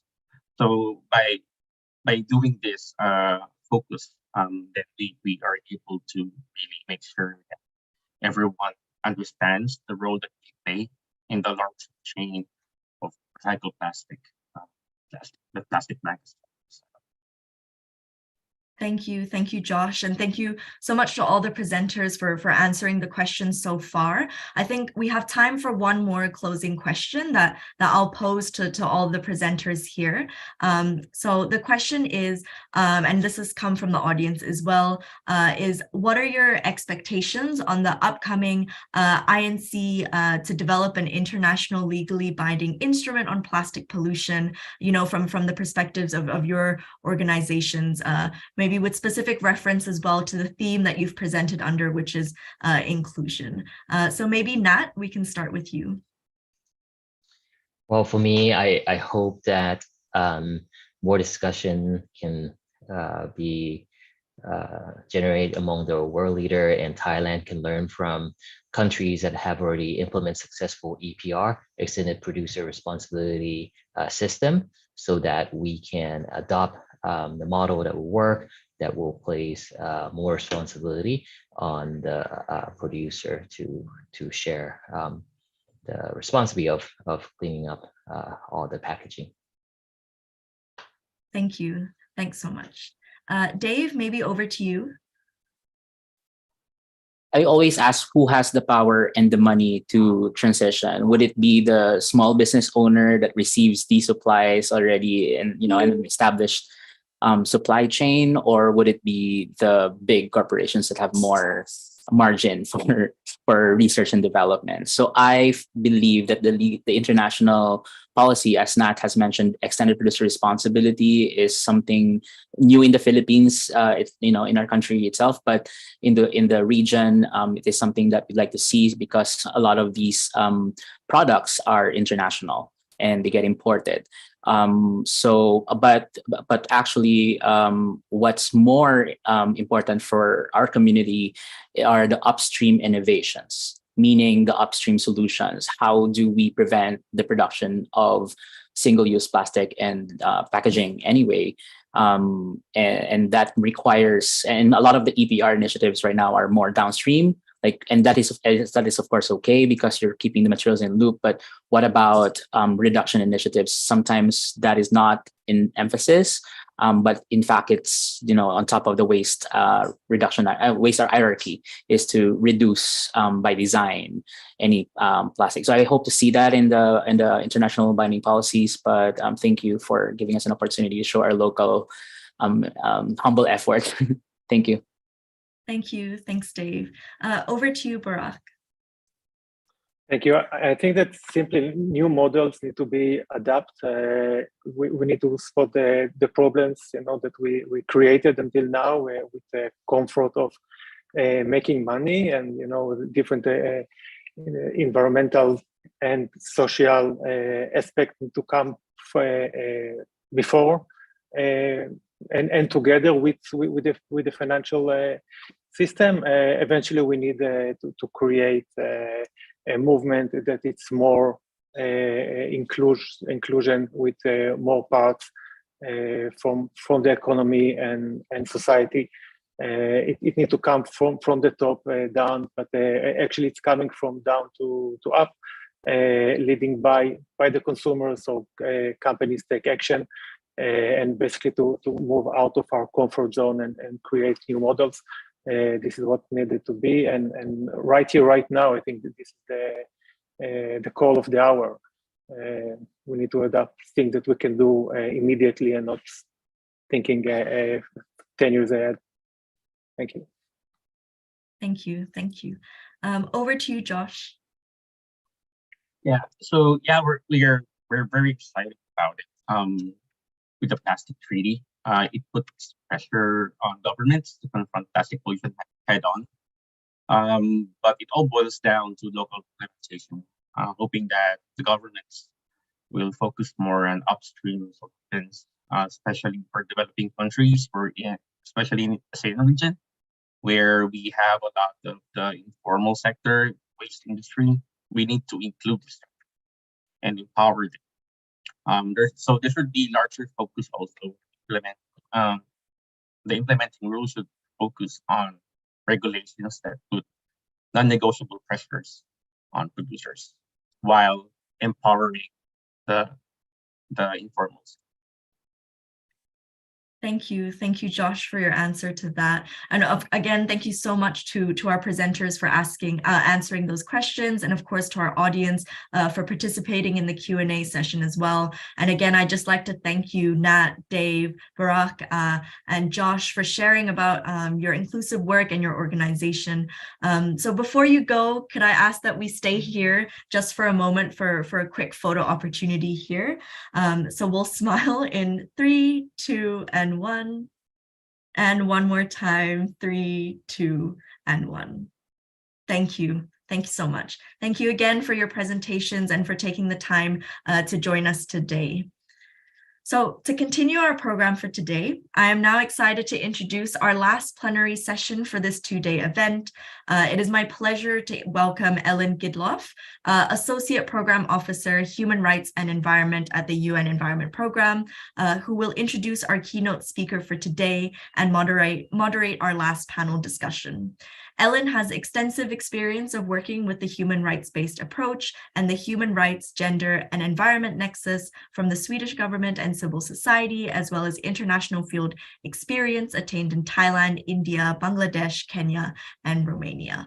A reminder here that after the panel discussion, we will actually have a Q&A session as well with the panelists. So please do, again, use the Q&A function to drop any questions or any thoughts that you may have as we go along the discussion.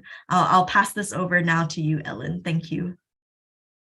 Thank you so much, Sharon. Thank you also to the audience and all the participants for being here today. And especially thank you to C-Circular team for arranging this very important panel discussion. As mentioned, my name is Ellen. I work specifically with the nexus between human rights, gender, and environment at UNEP.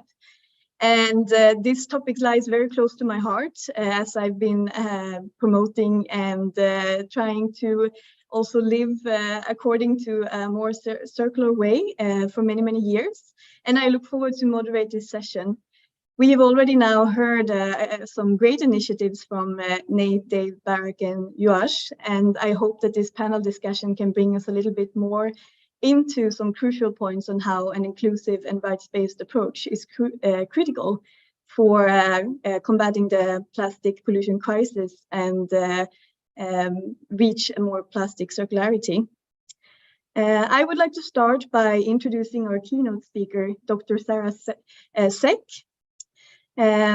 Associate Professor Dr. Sarah Seck is the Yogesh and Keddy Chair on Human Rights Law at the Dalhousie University in Canada, where she is a member of the Marine and Environmental Law Institute.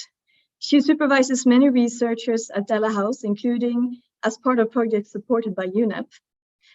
Dr. Sarah was not able to join us today, but she has sent a video recording that will introduce us to today's topic. So if we can please show that video. Hello, my name is Sarah Seck, and I am the Yogesh and Keddy Chair in Human Rights Law at Dalhousie University in Canada. I'm very pleased to have the opportunity to speak with you today by video about our work with Sea Circular and partners on the importance of a human rights-based approach to sustainable market mechanisms for plastic circularity. Before I begin, I would like to take a moment to acknowledge with appreciation the work of members of my team at Dalhousie University, including, as you will see, the graphics design team. I'd also like to acknowledge my appreciation for the Sea Circular team and local partners. The insights that I will share with you are the result of collective research and learnings, and it is my hope that they will enrich the plenary session to follow. I will now share my slides.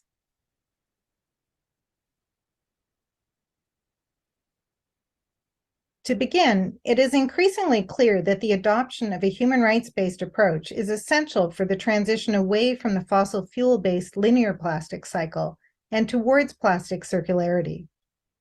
The good news is that there are an increasing number of tools that clarify what it means in practice to adopt a human rights-based approach to environmental problems such as plastic pollution, while other tools clarify the responsibilities of businesses as well as states when implementing the human rights-based approach. In the following slides, I will briefly outline key frameworks for understanding the problems and also for evaluating solutions. The nature of the problem has been clearly presented in a 2021 report by the UN Special Rapporteur on Toxic Substances and Human Rights, Marcus Orlana. Essentially, the current linear fossil fuel-dependent plastics life cycle is responsible for negative impacts on the enjoyment of a wide range of human rights. It is crucial to acknowledge that human rights abuses are associated with each stage of the plastic cycle, so as to avoid the tendency to see the plastics problem as one that can be tackled through better waste management practices alone. First, 99% of plastics are derived from fossil fuels, and the extraction and refining stages raise local environmental justice concerns while also contributing to climate change. The production of virgin plastics and plastic products, including packaging, are associated with workplace, local, and transboundary pollution of air, water, and soil, compounded by thousands of toxic chemical additives. Transportation by land or sea is associated with greenhouse gas emissions, as well as the risk of spillage of plastic pellets and microplastics. The use stage raises health concerns from exposure to toxic compounds through skin contact, including food and beverage packaging, and ingestion of microplastics in water and the food chain. Women are disproportionately impacted by endocrine disruptors. Toxic additives are often concentrated at the recycling stage, generating new hazardous products, including through chemical recycling with workers, both formal and informal, exposed to hazards whether engaged in recycling or waste management.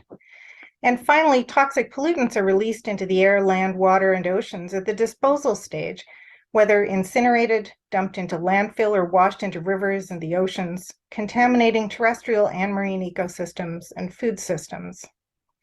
It is therefore essential to move away from the take, make, waste fossil fuel-based plastics life cycle and transition to circularity. As noted, the report of the UN Special Rapporteur on Toxic Substances serves as a useful tool for understanding the problem, and reports on related topics, such as the right to science and the rights of workers, provide excellent supplements.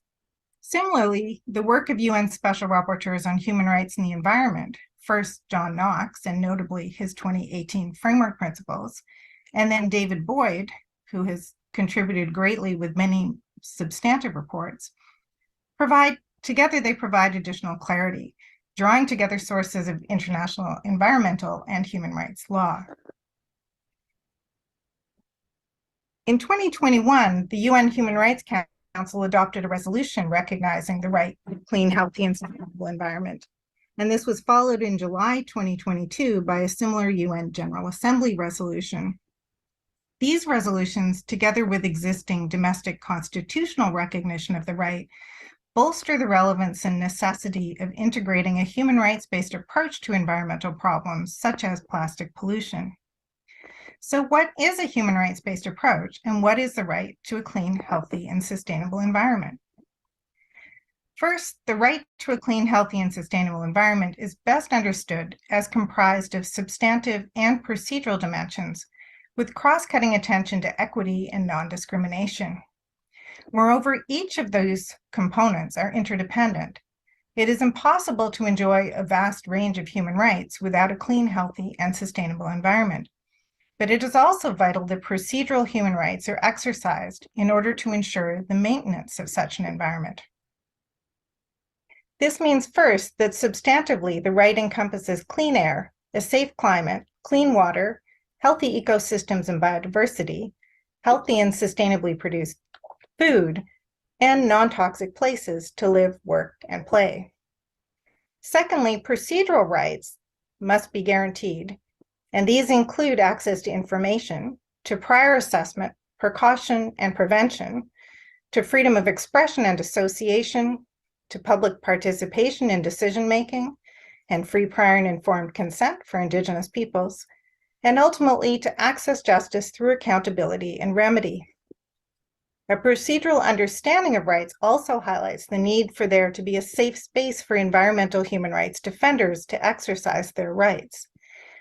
And finally, persons or groups in vulnerable conditions are disproportionately exposed to the negative impacts of the plastic life cycle and often lack tools and opportunities to protect themselves from exposure. Indeed, many have been rendered vulnerable due to historic issues of discrimination. These include gender discrimination and colonial practices undermining rights of self-determination of Indigenous peoples, for example. Children are also particularly at risk. The 2011 UN Guiding Principles on Business and Human Rights are another important tool, clarifying the state duty to protect human rights, the business responsibility to respect human rights, and the cross-cutting importance of access to remedy. Designed as three interdependent pillars, the UN Guiding Principles highlight that first, states must play a crucially important role in regulating to prevent and remedy human rights harms. And in the plastic context, this includes through extended polluter responsibility and single-use plastics legislation. But businesses too have an independent responsibility to respect human rights and should actively take up this responsibility through the adoption of a policy commitment to respect human rights, the undertaking of human rights due diligence, and by ensuring access to remedy for harms that the business caused or to which it contributed. The UN Working Group on Business and Human Rights has subsequently developed detailed guidance on areas of relevance to the plastics challenge, including gender dimensions and support for human rights defenders.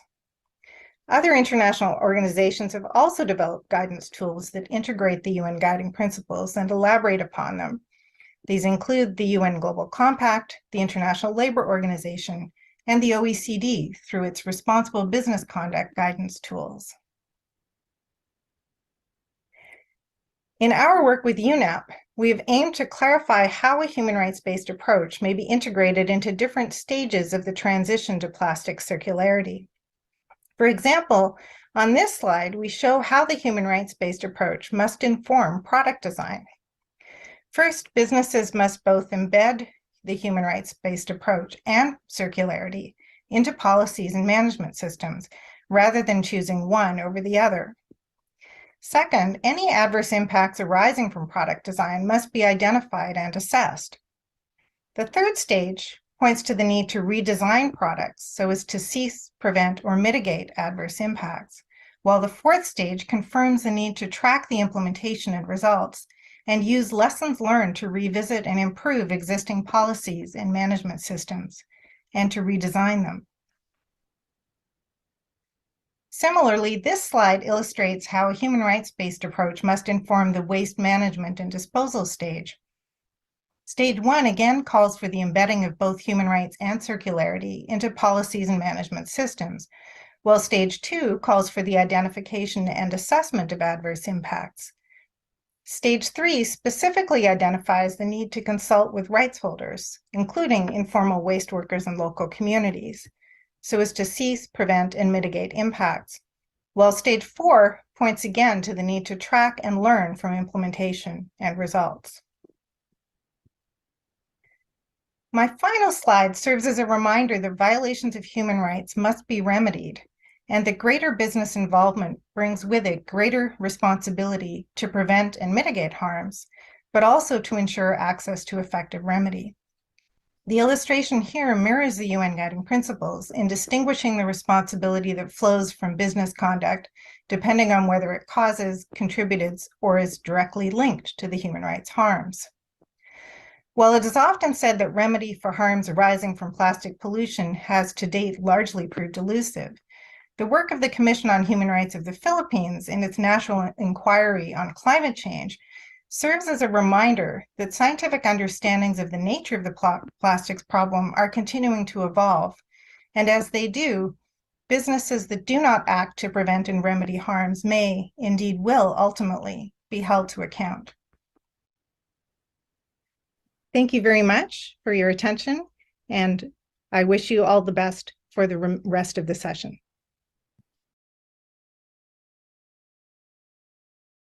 A big thanks to Dr. Sarah for that video. I hope you all found it informative in showing how a human rights-based approach is linked to the plastic value chain and as a solution to reaching a more circular future. Before we go into the panel discussion, we want to also make a poll for the audience relating to this topic. I think it will appear on your screen very soon.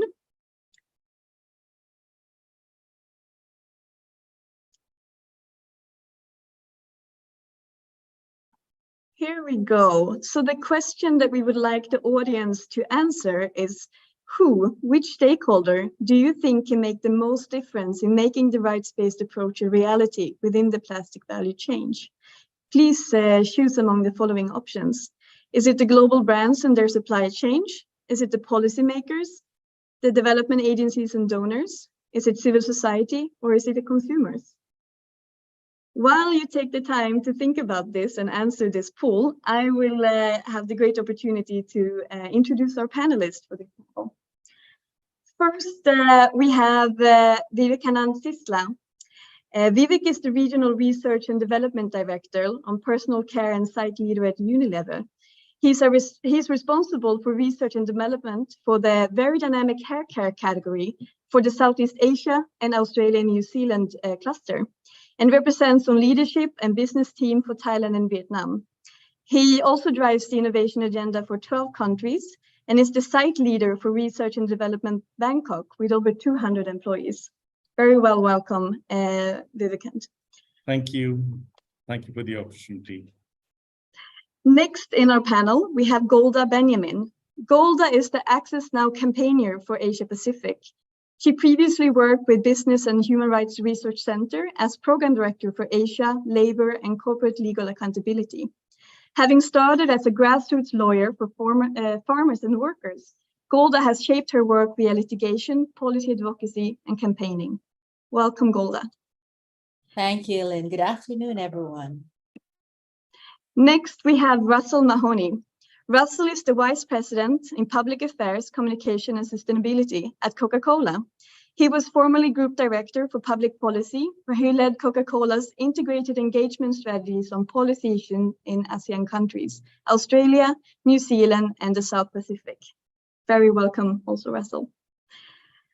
Last but not least, we have Serena Constantino Panopio. Serena currently works for the Worldwide Fund for Nature, WWF Philippines, as the National Lead Coordinator for the No Plastics in Nature, MPIN initiative, which is the global approach for stopping plastic pollution by 2030. She's also the project manager of the Clean Ports, Clean Oceans, improving port waste management in the Philippines. which is a joint project between WWF and the Greek group. A warm welcome again to all our panelists, and thank you for being here with us today. Before we go into the questions, I think we can get a result from our poll. Here we go. We can see that 42%, the majority, or the most of the answers at least, thought that it's the policymakers' responsibility. Second come the global brands and their supply chain. Most interesting, I think, the development agencies and donors only got 2%. I think this is something we can take with us into our coming discussion. So to kick us off, I would like to start by asking you, Russell, as a business leader from a major global company, can you share some of the circularity-related interventions, mandatory and or voluntary, that your organizations are taking up to address plastic pollution across the value chain? And also referring to the introduction video that we saw, maybe if you can also please add on how Coca-Cola consider a human rights-based approach in their business activities across the value chain, that would also be great. Thank you. Sure, thanks, Ellen. It's lovely to be here, and thanks very much for the invitation. It's great to be a part of this amazing group of people on the panel. I didn't get a chance to vote. The panelists weren't allowed to vote, but I probably would have mixed between policymakers and multinationals. I probably would have had a tough time deciding. Coca-Cola has a design, collect and partner approach, I suppose, mainly to the plastic problem. And indeed, it's not just plastic for us. We have other materials, obviously, that we use for our packaging. And I guess it's best described in our global commitments. We have a number of global commitments that we've made out to 2030 in our efforts to try and reduce the amount of plastic that we're putting into the environment and basically get back some of that plastic. The headline one, of course, is collection. We've said that by 2030, we'll collect the equivalent of one bottle or can for every one we put into the market every year. And as you might imagine, that's a lot of bottles and cans. But it's kind of not enough. We accept that just collecting won't be sufficient to drive circularity. So we have a number of other targets that sit around that. For example, we will, by 2030 again, we'll use recycled plastic, for example, in half of our bottles. So what we're saying we're doing there is we're driving a market for recycled plastic. We want investment in the circular industry, if you like. So we're driving this demand for recycled plastic on our own, in addition to the demand that's being driven by government interventions in places like Europe in particular, but we're seeing it starting here in the Philippines and in Vietnam in particular. But not only that, obviously, we have to make our containers recyclable. So by 2025, we have a 100% recyclability target. We want to make sure that anything we put into the market can actually be recycled. And we're careful about how we talk about that. We don't, it can't just be potentially recyclable. It has to be actually recyclable. So I know in the previous session, people talked about sachets. For example, we're getting out of the sachet market in the Philippines in the not too distant future because we know they're difficult to recycle. There's a whole bunch of things around that I know, and there's a whole bunch of equity issues around affordability, but the reality is sachets aren't great for the environment. And I guess the last thing is that in relation actually to the previous, some answers that were given in the previous session as well, is around reduction. We have a 25% target for refillables by 2030 as well. So there's no point in doing all of this if we're not actually reducing the amount of plastic or in fact materials we're putting into the environment. So we actually have this idea that we want people to be able to go and take their glass bottles down to the shop and be able to get another glass bottle back. We have big refillables businesses in the Philippines and Thailand in particular, but we think there's a lot more potential there. In relation to human rights, when we go into a market and do that and do this sort of collection, we're lucky. We have some fantastic partners that we can talk to, partners that were on your previous session, in fact. So we have great partners. We don't just walk into a market and start talking about using the informal sector, which is largely, of course, what we use for collection in large parts of Asia Pacific. We're fortunate in that our business is typically a local business. Our bottlers are all local businesses. So we have people that we can talk to that have been in the market a long time. We have partners we can talk to. And so we're careful that we don't disrupt an existing plastic supply chain that is really giving, in lots of cases, income to some of our poorest, lowest paid people. And often women are overrepresented in this. And, we clearly don't want to do anything that would disrupt that. In fact, we want to enhance it. We're very careful to audit when we use recyclers. We make sure that the money that we're giving when we pay for things makes its way right down to the bottom of the value chain, where the people who are actually picking up these bottles out of the streets are getting more money when we inject money into the value chain. So I suppose that's something that's very important to us. And then finally, we have a supplier guiding principle. So when we buy things at Coca-Cola, we make sure our suppliers are adhering to our human rights policies, and those are largely driven by UN human rights policies. So I know that's a long answer, but that's kind of it in a nutshell. Thank you for that nutshell. I think it was a very interesting answer. Moving on to you, Serena. We've heard multiple times during this event that plastic pollution affects groups in vulnerable situations and risk increasing inequalities, right? So from your perspective, where or like in what stage of the plastic value chain would it be most impactful to address the plastic pollution to reduce social inequality? Yes, so as mentioned by Dr. Sarasek, that human rights impact goes in the entire, is present in the entire plastics life cycle or in the entire plastic value chain. And from our perspective, it is very important for us, and the most impactful areas that would help address plastic pollution would be the reduction part, the first one, because of course, if we are reducing the amount of plastics that we are putting into the market, then or the amount of unnecessary plastics that we're putting into the market, that we are reducing the risk of plastic pollution or the impacts of plastic pollution. And apart from that, it's difficult to like identify the specific area, but because for us, it should be coupled with the downstream solution part. So upstream and downstream solutions. So we, Russell mentioned earlier that they need to also work with a system that is already already happening in the specific country.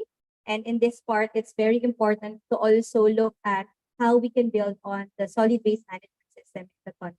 So this would include like working with the waste workers, who are very important in terms of like reaching that recycling rate in the country, and having that, we need to ensure that they are protected, they have decent working conditions, and they are recognized as a critical factor in addressing plastic pollution.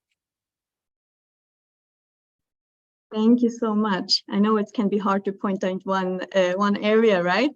It's a little bit of a trick question, but thank you for that answer.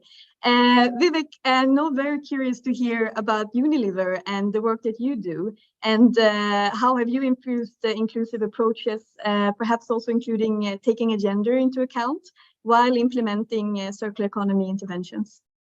Yes, so slightly different approaches, but very common themes to the two previous speakers. So at Unilever, our corporate purpose is to be making sustainable living commonplace. When it comes to plastics, essentially we have two big goals. One is to design in a way that we can reduce our virgin footprint by half by 2025. And we also want to collect and process more plastic than we put out into the environment by 2025. So this involves, like the previous speaker said, both upstream and downstream approaches. So in terms of reducing our virgin footprint, what we're trying to do is, by design, reduce the amount of plastic, for example, by lightweighting or by using refill and reuse systems. We're doing several pilots in this space also in Southeast Asia. The other approach that we have when it comes to collection, so we have collection projects in literally every country around the world right now. In India, for example, we are partnering with the UNDP to create what we call sort of a pilot model for the best-in-class collection and framework system. So there are multiple objectives here. One is, what's the right kind of sorting, education, and collection system? Second is, what's the best way to extract value from waste? The third is, how do we ensure that the right hygiene, health and safety, and human rights and gender and inclusivity are part of the solution? So this partnership with the UNDP was described by the local UNDP leader as trying to create value, from end to end. And the exact words used were to manage waste and to change lives. We think that this kind of a model, if we can make it repeatable at scale in multiple geographies, that's one way to achieve some of the goals. So later next week, I think in Uruguay, there's going to be the discussion, the UN Plastics Alliance. We are part of the Global Alliance giving input. And what is the kind of approaches we are going to recommend are similar: reduce plastic at waste, end-to-end holistic systems that are mandated across countries. For example, we are big supporters of the EPR schemes. We have, for example, in Thailand as well, What we would like to see in the EPR schemes is end-to-end inclusivity included as part of the design, transparency in the plastic value chain, and ensuring that there's incentives for eco-design and disincentive for not eco-design plastics. So that kind of an approach we would like to propagate through this. Also earlier this week, along with our friends at Coke, Nestle, and Pepsi, we also announced something called the Fair Circularity Alliance. And the objective of the Fair Circularity Alliance is to support waste pickers in the informal sector who essentially fall below the social safety nets, but they actually collect around 60% of plastic waste globally. In Thailand, the previous speaker today said it's about 75%. So this alliance, which just been announced this week, the aim again is to take some of these ideas and propagate them at scale and put some investment into it. Thank you so much. Great to hear about all the initiatives that you're driving. Before I ask the next question, I would just like, as Diane has posted in the chat, to encourage our audience to use the Q&A function and post questions, because there's going to be a Q&A in the end of this panel discussion. So please take your chance to ask your questions to our panelists as well. Then moving on to you, Golda. I would like to ask, like, with your experience from working as a grassroots lawyer for farmers and workers, and then program director and now campaigner, you know very well the challenges that exist, right? But in what way can market-based mechanism advance and empower marginalized communities? I'm very curious to hear your thoughts on that. On a different day, probably, Aline, if you put the phrase market-based mechanisms and then empowerment marginalized communities, I would be very nervous. But in my experience, I'd like to frame this as, when I'm looking at market-based mechanisms, the traditional economics interpretation is providing incentives for changes in behavior, especially for multinationals. And I'm seeing the market-based mechanisms as an opportunity to reframe the conversation. And this is what I'm seeing, not just in the environment field, but also in labor and other fields. And the reframing is towards the understanding of the issue from the perspective of rights, obligations, and then remedies when there is harm. And I'm glad that our keynote speaker mentioned the UN guiding principles in business and human rights, because I think this is very important. And it is not just the rights, obligations, and the duty to remedy of those of the multinational companies, but also of the communities that help shape what mechanisms will work in the market. And in terms of empowerment, what I'm seeing is that because this is the framing of the conversation, communities are also empowered to contribute, because they're not seeing the solutions as one size fits all, like the usual penalty-based policies that many governments tried to use in many of these environmental policies. So empowerment comes from the ability of communities to co-shape the mechanisms and the solutions that will work in their communities as well. And for me, I'm always a restrained optimist, and I'm looking at market-based mechanisms as something that will work for marginalized communities, especially if two conditions exist. One, if they understand the goal of the mechanism. Why is there an incentive? And what are we trying to achieve, both as a community and then as a community with relationships to the policymakers, to the companies that operate in the communities? For me, that's the first condition. And it's not only true for environment organizing, but in many types of organizing as well. The second, because we are talking about market-based mechanisms, the incentives need to be appropriate and also quite clear to both the multinational and national companies, local companies, but also to the communities, that they're not just seeing something as money or an opportunity to earn, but there's a holistic understanding of what is the incentive, not just for the promotion of the right to health, the right to a healthy environment, but a more holistic approach to the issue. So while the question always makes me feel nervous, as a restrained optimist, I see a lot of opportunities for it to move the conversation forward and to create solutions that actually work and not solutions that are one size fits all. Thank you for that, Golda. And I think, yeah, a theme for today has definitely been the participation of local communities and the people that we do this for, right? Or like that they need to be included. Vivek, just jumping back to you again, SMEs have been mentioned as important stakeholders several times during this event as well. And I just wanted to hear if you can elaborate a little bit on how market-based mechanism can support the scaling circular business model across the plastic value chain for SMEs, and how this create value among local communities.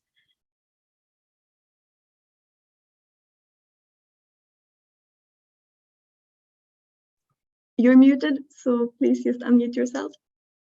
Yeah.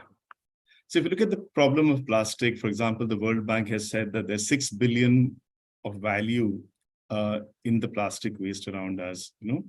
So the question is, how do we put that back into the loop, extract the necessary, the possible value, and enhance the livelihoods of everybody along the chain. So where there's value, there will be economic incentive to also ensure both human rights as well as incentives for all players in the chain. The way we work, we look at this problem, like I mentioned the example in Mumbai of working with the UNDP. Essentially, our approach is to do pilots. We have several pilots across Southeast Asia and Asia in general, looking at different models where we have three elements to our pilot models. One is education, one is setting up of different types of collection and sorting infrastructure, and the third is the use of different technologies to upcycle and recycle. You know, so when we create these pilot systems, working with, of course, several collaborators and SME partners, what we're trying to do is to try and understand, given the local environment. So there's no one size fits all in this case. Given the local environmental conditions, what is it that is the right kind of model that will work in a certain country or a certain geography? So for example, we were talking to municipalities in a small village in Thailand a couple of years ago. And what they said is it was hard to incentivize community members to collect plastic when the quantities were low and the yields, the values were not so high.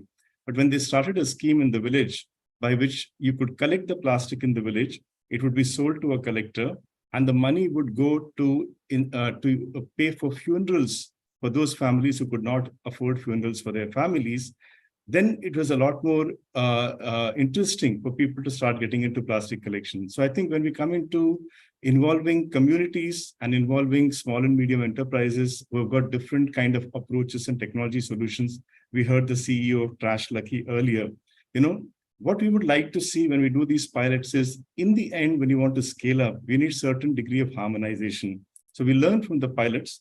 When we come to scale, we need to find elements of harmonization. For example, can we get common QR codes, common labels on bottles, common means of communication, and common ways for consumers to identify where to go and put certain types of plastic? You know, so if we have multiple models that don't converge in the end at scale, to have the right kind of identification systems, it will be hard and takes time. But SMB solutions ultimately, though, we believe, lie closer to where the action is. And the more we can decentralize and the more we can involve communities and smaller players who've got different kinds of technology solutions with some common integrating technologies or practices, I think that can lead to, you know, better solutions in the longer run, rather than a one-size-fits-all top-down approach. Yes, thank you for highlighting some of those important key points, and that one size definitely doesn't fit all. I would like to come back to you, Serena. Like, when we looked at the video from Dr. Sarah, one of the important aspects was also policy, right? So talking about this now, like marginalized communities and SMEs, I wanted to ask you, how can we integrate their roles into market-based policy implemented to reduce or mitigate the plastic pollution crisis? Yes, I think the first step is to actually recognize their role in the system. We need to acknowledge that they have a role, they're playing a role. The waste workers, based on our national study, it showed that the 9% recycling rate that we found in the plastic recycling rate that we found in the Philippines is actually mostly due to the informal waste sector. So we really have to recognize that. And of course, we have the SMEs or the different, this can also like lead into the social enterprises, which actually help in terms of upcycling and recycling, which are also very important for us to have or reach that recycling rate. Once that we have recognized them, then it is important to include them in the discussions. So we've been saying a lot about like there's no one size fits all, and I think this is very applicable in the Philippines because we're seeing that not all of the local government units who are already at the forefront of implementing the solid waste management system would have similar capacity resources in terms of implementing the system. So it is important for us to recognize that there would be different models to implement, for us to like implement a policy or while we're drafting that policy. So I think it is important for the inclusion of representatives from all the sectors in the plastics value chain, from the creation until the implementation of any policy related to reducing and mitigating plastic pollution. Thank you for that answer. For the next question, I was considering the poll, and even if the audience didn't list the role of civil society in the top ranking of that pool, I'm still curious to hear from you, Golda. What is actually the role of civil society in implementing this mechanism to drive a greater impact, according to you? Thanks, Ellen. And actually, Zarina's question set me up to make my life easier. I can identify two roles. The first is civil society organizations has a critical role in organizing their communities, connecting communities to policymakers and businesses. And we see that it worked because a lot of the CSOs have the trust of the communities. And so organizing is a little bit easier. The second role, I always call it as a trust connector. In some spaces, that's referred to as an accountability partner. So when the solutions and mechanisms introduced, for example, by the companies fail, that we hold them to account.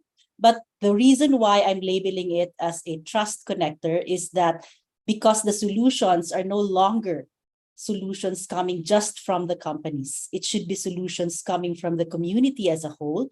And so CSOs have the opportunity and the responsibility to hold the trust and bring the parties to the table and talk about exploring other solutions for the future. And that's why market-based mechanisms in many studies in economics, it says that it allows all parties involved the flexibility to innovate when there's a failure also in the market. And so I see those two roles by CSOs as very important. And in cities where zero waste efforts are successful, I always try to find out which CSO is organizing the communities. And almost always there are great CSOs, both national, international CSOs, and also local, even barangay-based CSOs helping the community and connecting them with each other. Thank you, Golda. Very good to mention this linking role that civil society can also have, I think. Not the final question, but we're almost coming to the end. I wanted to direct this question to you, Russell, but I believe that some of the other panelists might also want to chip in. This question regards plastic credits, because plastic credits are increasingly offered as a solution for addressing the plastic problem as well. However, what do we actually know about plastic credits? I don't know a lot, so I look forward to hear your answer. And what are the potential negative impacts, especially regarding inclusivity across the plastic value chain? But if we start with you, Russell, and then if someone else wants to continue, very welcome. Sure. Look, we've talked about needing an array of solutions and that one size fits all. So I'm reluctant to rule anything out. But I have to say plastic credits is not something that we've necessarily considered. We've certainly not considered using them in this part of the world. And as far as I'm aware, Coca-Cola hasn't considered using them elsewhere. That's not to say that we haven't looked at them, but we're not convinced that a plastic credits mechanism is necessarily the right way for us as a large global multinational to go. I don't think they're in the same space as carbon credits. I think there possibly is a place for carbon credits, but I'm not convinced about plastic. The reality is that we want to collect and then recycle and then use again plastic in every market we operate in, which is more than 200 markets. So the idea that you might sort of not do something in one market and make up for it in another market is not incredibly attractive to us, and certainly not attractive to the people who you might be leaving out as part of that process. So I don't know about the other, I don't know about Vivek, who is obviously representing another multinational, but I'm not convinced there's something for us. Thank you for that answer. Vivek, do you have anything to add? Yeah, I think we're in a similar place at this moment. I think if plastic credits could be an extension of an EPR scheme that's functional, as an additional potential alternate in certain situations, then that can be possible. It can't be the heart of what we do.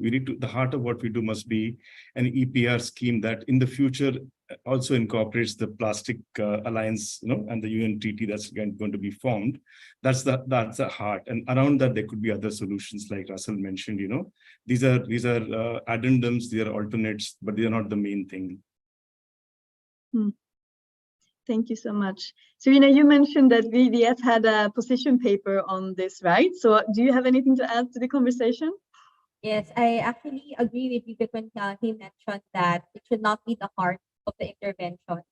WWF actually is very cautious about plastic crediting because there's not yet any clear standards or process associated with this concept, to be honest. So, and there's a risk for these crediting mechanisms that would enable companies to just claim that they are taking action without making any substantial changes to their business. So we always say that we acknowledge it as an approach or as a solution, but it should not be the heart of it. And just like an additional approach, as Beck mentioned, like there should be like a robust plastic waste reduction strategies, and then also all the other strategies to address plastic pollution. So, and this will also need to include like improving end-of-life management, designing longer living products, and extended producer responsibility. So, it should be like all of that and not just this. Yeah. Thank you for that addition. We have a few minutes left before I'm going to open for the Q&A. So a last question that I would like to pose to all the panelists, and just for a short answer from all of you, would be, what would be the most important and impactful steps moving forward for your organization? And Golda, would you like to start? Yes, and I'd like to speak from the perspective of both a policy person and also a community organizer. I think the most impactful is really trying to understand what solutions are out there and not immediately disposing a solution based on opinions of others. So I think conversations like this one, convenings like this one is important so that we can educate ourselves. So that's one of an important role for policy people and organizing. And second is, I'm just going to go back, continue organizing the communities because there are already excellent solutions out there to address the plastic pollution problem. And I'm glad I was able to catch the tail end of the session prior to this because that's quite inspiring, and being able to bring that to the communities right now as we grapple through the more global scale and magnitude of the problem. I think it's quite important that we don't get paralyzed by the number of solutions that are being debated in various platforms. Thank you for that. Not being paralyzed by the number of solutions being offered. That's a good point as well. Vivek, would you like to continue? I think most important right now is we've made a lot of commitments. We are working hard towards these commitments. It's important that the less plastic approach and the maximizing the use of recycled plastic, especially in Southeast Asia markets, is an imperative, and we must try to maximize our commitments internally. Externally, a fully functional EPR scheme with the right regulatory framework. We need the right regulatory framework to drive the right kind of EPR schemes. We're keen to participate, but we'd like to have maximum participation and transparency in that scheme. Thank you so much for that answer, Vivek. Russell, would you like to state an answer? It won't surprise you to know that I have a similar response. I mean, we think that EPR schemes are really the way to move this forward. We think governments have the policy levers that they can pull to really drive this forward the hardest and the fastest, more than we can do. but they need to be the right scheme for the market that they're in. So we accept that places like Singapore, who are looking at a container deposit scheme, that's a really good mechanism for this market, but it's not going to work everywhere. So what the Philippines is suggesting might be the best solution for the Philippines. Vietnam is the same. We'd like to see an expansion of these, and we'd like to be a part of their design and development because we think that we have some expertise to offer. Thank you so much for that. And thank you all for your answers to our questions, my questions. Now I'm gonna open up for some questions from the audience. And we're gonna have about 10 minutes for that discussion as well.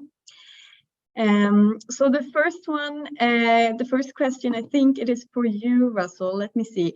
Good presentation from Coca-Cola representative, seeing they are observing the UN guiding principles. How did you reach out to some stakeholder statements against the COP27 sponsorship of Coca-Cola? I mean, this is a difficult one for large multinationals. Do you be part of these global conferences, or do you not be part of it? I mean, I think the answer is not to shut out a significant portion of the people who can help fix the problem. In my view, companies like Coca-Cola and other large multinationals have to be there listening to the solutions that are being offered, have to have a seat at the table so that we can offer our experience and expertise. We're fortunate that we operate in lots of markets, so we see lots of things that are working, lots of things that aren't working. So I don't think shutting out anybody, whether it be a multinational or indeed anybody else from these, is necessarily the right way to go. We accept the criticism. And, you know, as you can see, as I've mentioned today, we're doing, you know, we're making efforts to try and resolve the things that perhaps, you know, that can be fixed in the next, 8 years to go between now and 2030. Thank you for that. A next question from the audience is for Unilever. So for you, Vivek, can Unilever also ban all microplastics from their products by 2025?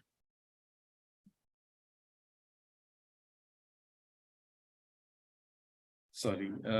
So yes, I think we have since 2014, you know, already taken out what we call plastic scrub beads out of most of our products. So we have eliminated those. We also made commitments to make our formulations biodegradable by 2030. So what we are working towards is to eliminate, you know, entities that are not biodegradable, and by 2030 reach a 100% target for all of our formulations. So to the extent that we have a knowledge of and visible microbeads, they've already been taken out. Okay, thank you. Another question for Russell. Coca-Cola plans to have 25% refill system by 2030, but is that 25% compared to what volume of plastic is produced? Is it compared to today's levels, or I imagine that the company has plans to increase production by 2030. So is it 25% going to really reduce plastic production? It's 25% of our bottles by volume. So that's the target. I think the refillables target's important and interesting, but I think we also we haven't talked about it a lot today, for example, but there's a carbon implication, for example, to doing glass. So I think we need to look at our packaging solutions pretty holistically and go, okay, if you move one kind of packaging out, what does that do in other parts of the environmental space? So while we're very comfortable with that 25% target and we think it's the right thing to do, we take a very holistic view into how we manage our carbon footprint, for example. So, but yeah, it's 25% by volume. Thank you. I can see that our audience is very interested in Unilever and Coca-Cola's work on this issue, because we're getting a lot of questions for you guys. So I'm going to give another question to you, Vivek. What would it take for FMCG companies such as Unilever to design for circularity through allowing the ease of collection and recycling and reuse? Yes. So our approach, as I mentioned earlier, is called less plastic, better plastic, and no plastic. So the first step always is to try and eliminate where possible, reduce where possible. by design. So at every project that we take up, that's the question we ask: can I use less plastic, no plastic at all? No. And if you were to use plastic, what kind of plastic is it? Can it be recycled? What kind of recycled content can it contain? So this is a ongoing natural process. And of course, we've made some commitments along these lines as well.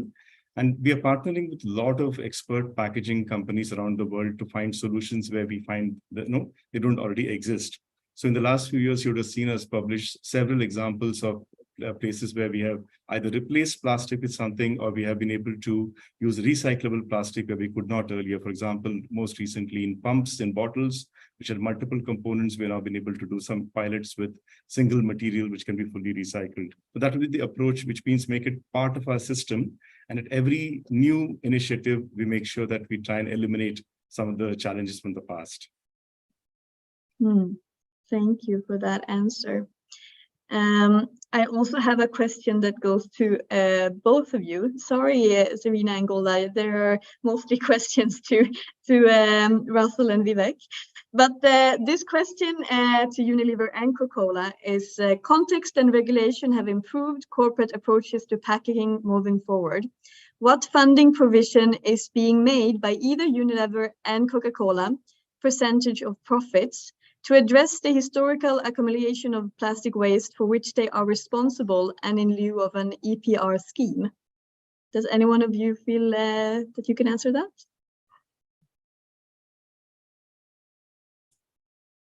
I can go if you like. We don't have a funding provision for removal of plastic. We have a target to remove 100% of our bottles or cans from the environment by 2030. So what they cost is what it costs. We don't think of it in terms of funds. We think of it in terms of how many bottles we should get out of the environment. Thank you. What do you say, Vivek? Yes. So we have taken a commitment to collect and process more plastic than we put out, and that's what we're working towards. And in many countries, we already achieved the targets ahead of time of 2025. I must admit, there's no specific reference to historicals in this case.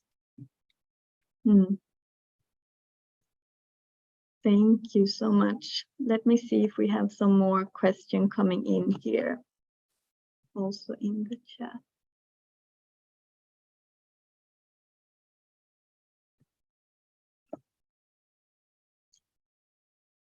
Yes. So let me just read it to see who to direct it to. Plastic reduce is a lengthy process, but we can use natural items like coconut shell or betel-nut shell for the alternative of one-time plastic.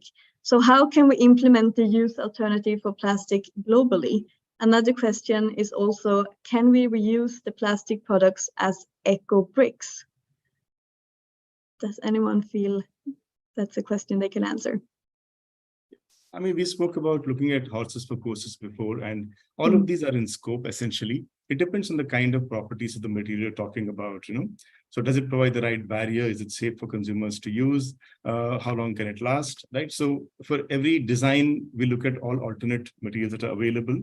There are increasingly more alternates to plastic with better properties that are being made available, or biomaterials that are being made available. We will look at each of these solutions as possible. So we're talking of a refill store where it's a fixed large bulk dispensing system. You could use some alternate materials there because it's not going to be transported or sent somewhere else. But if it is going to be a mass distribution and transportation, you might need different kinds of materials.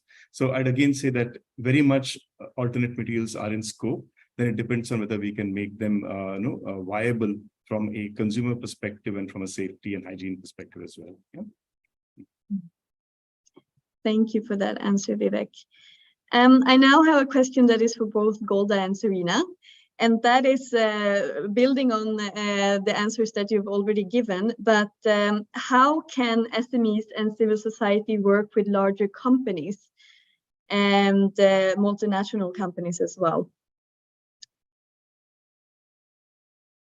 For WWF, we're already working with FMCGs in terms of the work that we do under the No Plastics Initiative. So as mentioned by Golda earlier, CSOs or civil society organizations are good ways to connect with the different communities and other stakeholders on the ground. So what we do is we implement the Plastic Smart Cities project, wherein we work with local government units and improving their solid waste management system. And in this process, we also include the communities and also the informal waste sector that in these areas that we work in.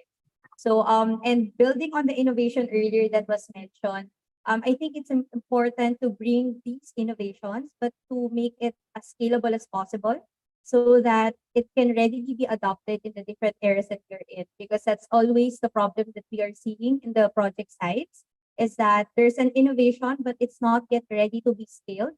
That because what we do is once it's ready to be scaled, then we pitch it to the different partners that we have so that they can kind of adopt it as well in their business operations. Thank you so much, Serena, for that answer. Golda, would you like to add something? Yeah, sure. And I like the idea of innovation. I think SMEs, there's a lot of new ideas coming in. And there was a question on how can we, explore alternative materials. And my practical, easy answer is just put it out there. Let the community use it and test it. And then if it works, then it's going to pick up. And I think that's one way of SMEs. It's one way for CSOs, SMEs, and then the big multinational companies to work together. It's really just testing solutions. Okay, thank you everyone for your answers and for the interesting discussion of this panel. I think with that, we're going to close the Q&A, and that will be the end of this session for today. So yeah, very, very interesting to talking to you and hearing all your perspective. And yeah, I hope you can stay for the rest of the day and participate in the rest of Sea of Solutions on today's topic of inclusion. Thank you all, and all the best. Thank you, Ellen. Thank you to all our panelists, Vivek, Russell, Golda, and Serena. Actually, before you all go, could I just bring you here back to the screen for a moment for a quick photo opportunity while everyone is here, if that's okay?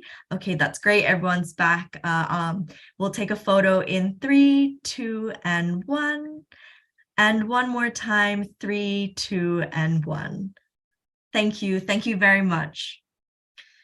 Thank you, Ellen. Again, thank you to all our panelists, and thank you to the audience for engaging in the Q&A session. Before we move on to the next segment, if you could please take a moment to look to the chat box. My colleagues have sent a link to a feedback survey. We would really appreciate if you could take a minute or two to provide us some feedback on this event, both yesterday and today's event so far. Now, moving on to the next segment of this program, we are excited to present our third and final theme for the Spotlight on Solutions segment, collaboration. Meaningful partnerships among public, private, community, and development actors are critical to ensure an efficient and effective transition to circular economies while still maintaining sustainable, inclusive, and participatory approaches. Solutions spotlighted under the collaboration theme have driven circularity through collaborative efforts within their communities and beyond. Again, before we hear from the spotlighted organizations themselves, we will play an introductory video to this theme and introduce you to the presenters you will be hearing from. Thank you.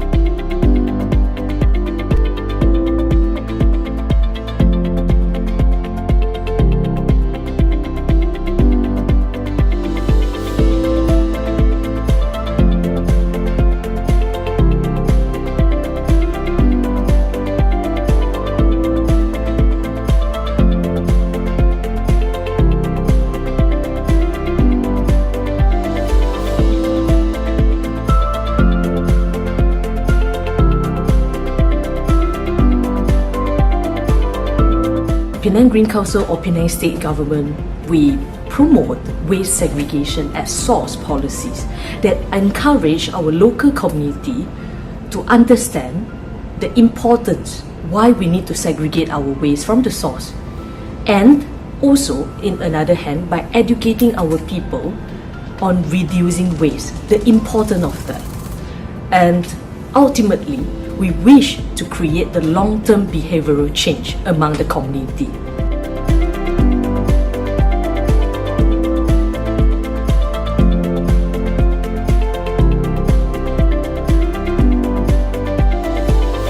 The project focused on the reduction of plastic waste in Iloilo City through sustainable consumption, production, and management of plastics and its alternatives. Collaboration among the stakeholders include from situation analysis to the design and development of eco-solutions to implementation, monitoring, and evaluation.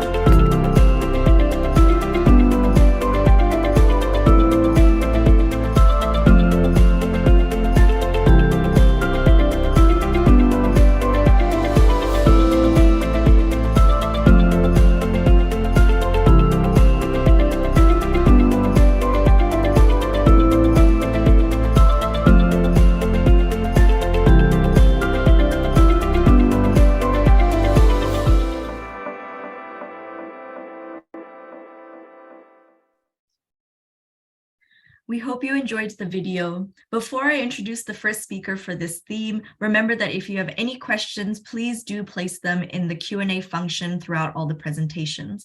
We'll come to them at the end of all 4 presentations, and don't forget to please indicate who your question is directed to. Now, without further ado, I would like to invite our first presenter onto the screen, Ms. Josephine Tan, General Manager at Penang Green Council, to share about how they're addressing plastic pollution at the community level through waste segregation at the source. Prior to her appointment to Penang Green Council, Josephine served as the Special Officer in charge of the environmental portfolio under the Penang State Government for 7 years. Over to you, Josephine. Thank you very much, Irene. And let me share my screen.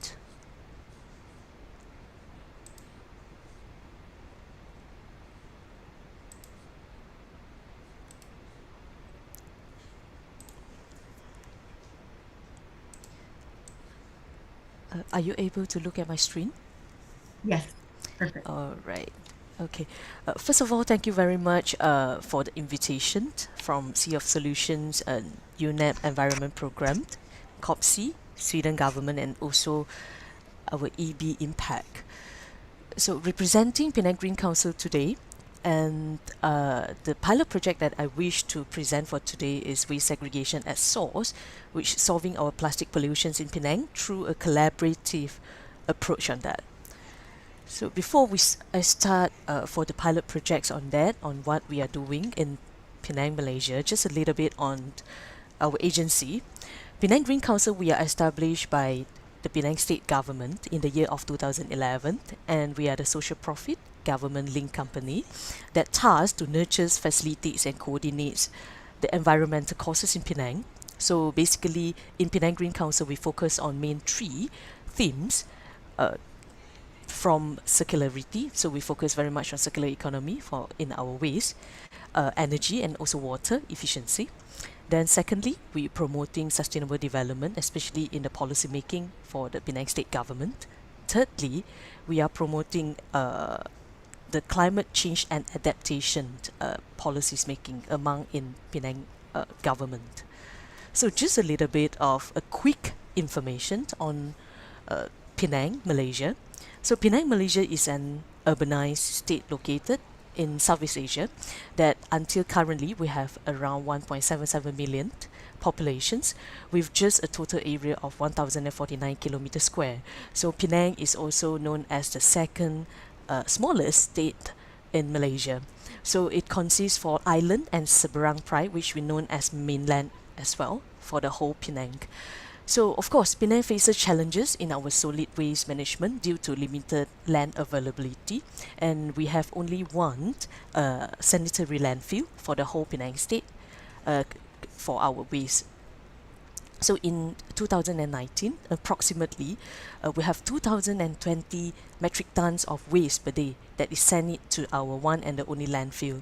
And then according to our calculations, there's around 2.3 kilogram that generated per person per day for every Penang nights.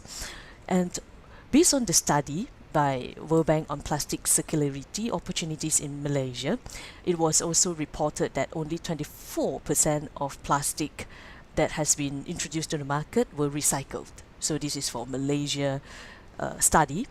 And then for what else, some of the data for our Penang provided by our Penang local councils, Penang Island City Council.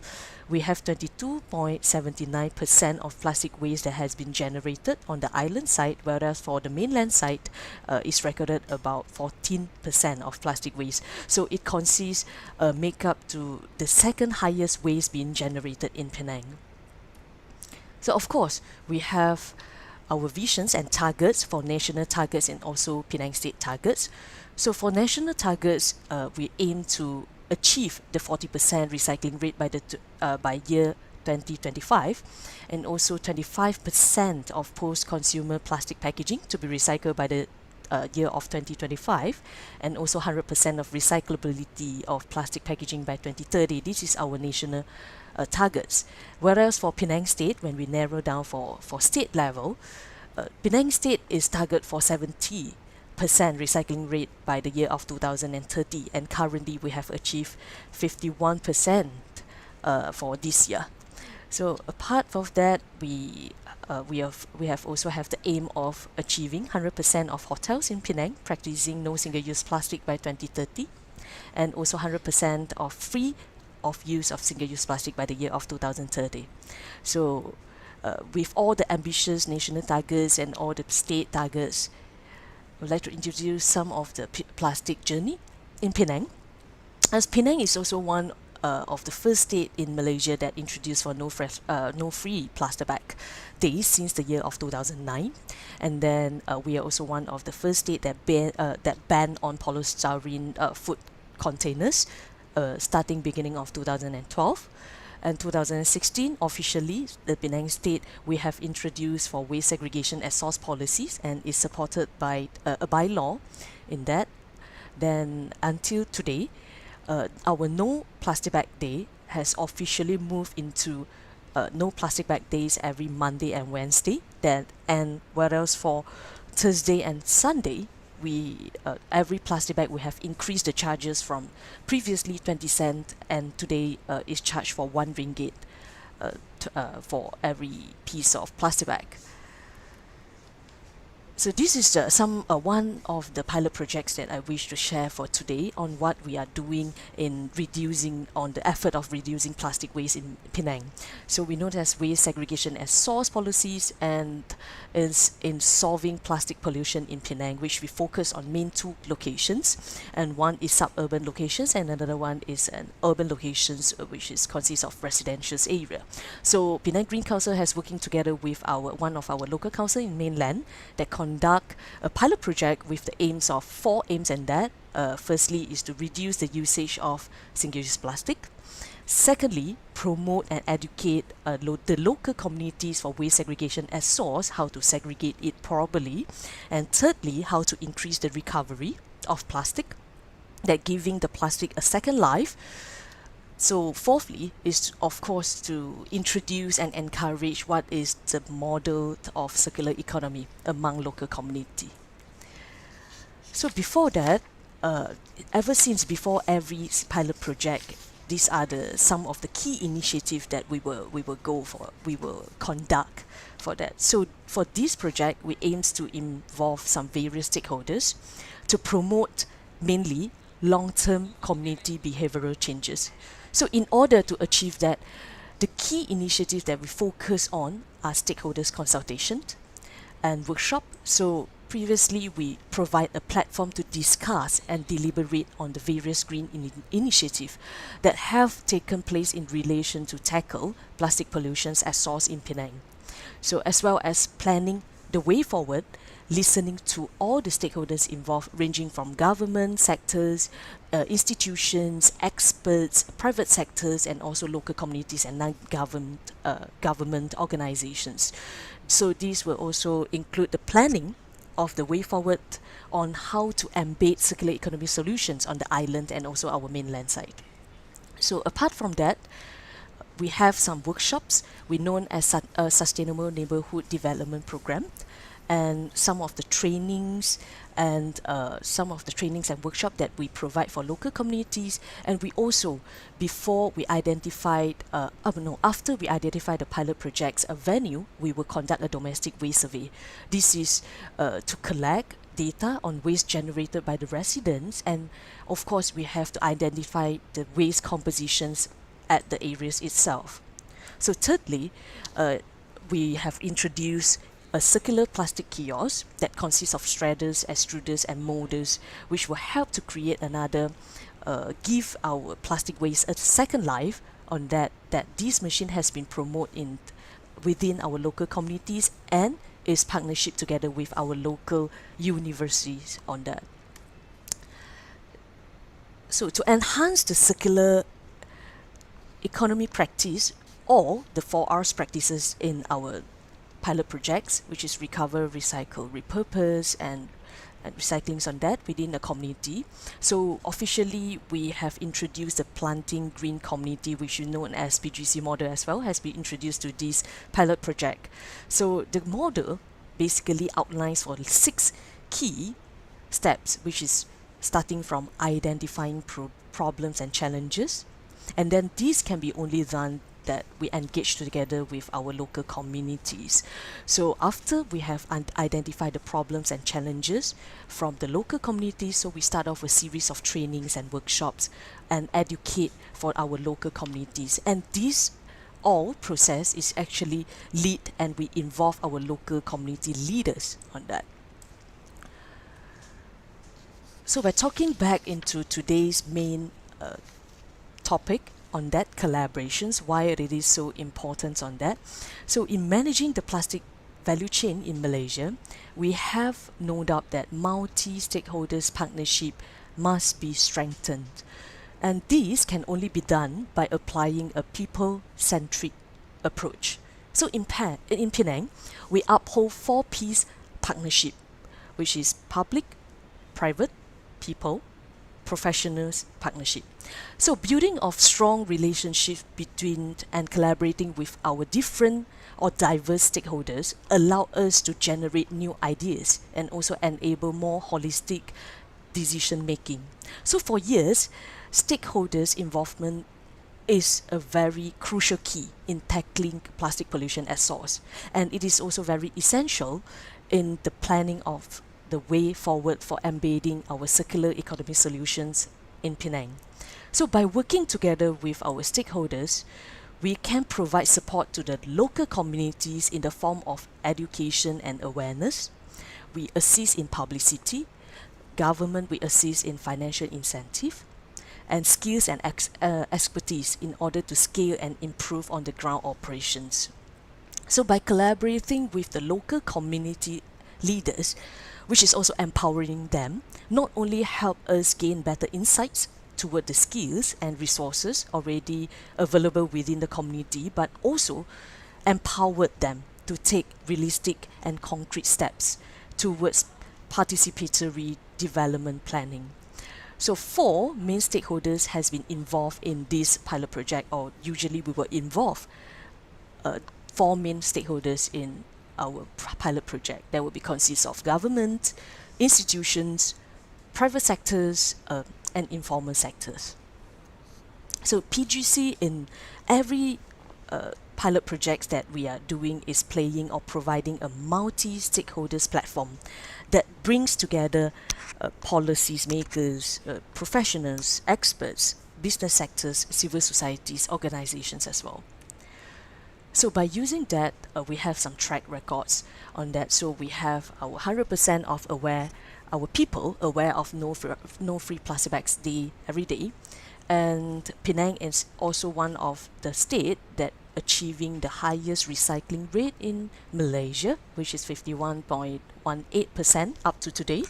So, and we also, from our survey, we have also 90% practice reducing the usage of single-use plastic items in their daily life, and so forth.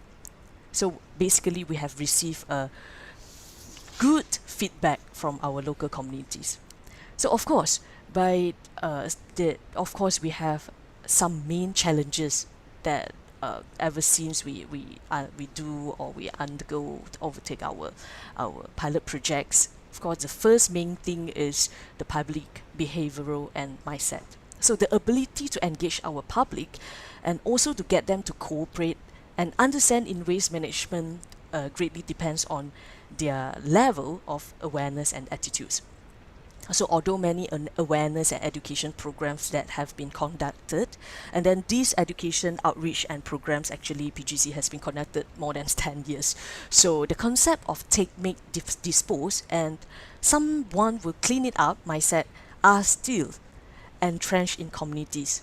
But slowly we see some improvement and changes after so many efforts that we have made. So of course, pandemic issues has contributed a large amounts of single-use plastic waste that being sent to the landfill. And thirdly, facilities. The lack of recycling bins sometimes seems to discourage our recycling effort, as well as some people would find it inconvenient to look for one. So as through our pilot project, we try to promote or provide the suitable infrastructures on that. So fourthly, of course, data. Data availability on plastic waste is still lacking. So there is also a need to review and improve the baseline data collections. So data should also be gathered in the long term so that changes in trends can be observed. So lastly, there will be the way forward for us for our pilot project. So we will still continue for our no single-use plastic campaign and educational awareness. And the optimum goal for no single-use plastic, that will be reach out to no plastic bag every day. This will be the our optimum goal that we wish to achieve. And secondly, rewards and incentive. So Penang Green Council together with Penang State Government, we also using some carrot approach on that. And thirdly, continuously engage with relevant stakeholders. And one of the big achievement that we wish to share it here is after ever since our Sea Circular project has been introduced, and we have officially managed to replicate 5 same pilot projects that similar by using the same mechanism in different spaces and different locations in Penang for this year. So we have named it into, we call it as Trash Free Penang. That we work together with the local state assembly members and together with the local leaders. So and continuously we will collaborate with private sectors and also government. So lastly, I would just only say that for collaborations, why we need to collaborate, collaborations is so important on that. It's just alone, we can do so later, and together we can achieve more. Thank you very much, Irene. Thank you, Josephine, for your presentation. And also, of course, highlighting the importance of collaboration, very fitting for this theme. Thank you again for that. I would now like to invite our next presenter up onto the screen, Pak Andi Rosandi, Assistant Vice President of the Product Management Division of Bank Negara Indonesia, to share about their unique initiative that promotes the concept of collect, save, earn, and advancing circularity, a collaborative model for plastic circularity. Pak Andi is involved with BNI's waste management program, Let's Save with Waste, a program that formalizes a waste collection and exchange system and encourages positive behavior towards waste segregation and minimization of plastic pollution. Over to you, Pak Andi. Okay, thank you, Erin. Hi, everyone. I'm Andi from Indonesia, Bank BNI, one of the state-owned government. So I'd like to share about our programs. This is like a just small program that we're running to beat the plastic pollution. Can I share the screen now?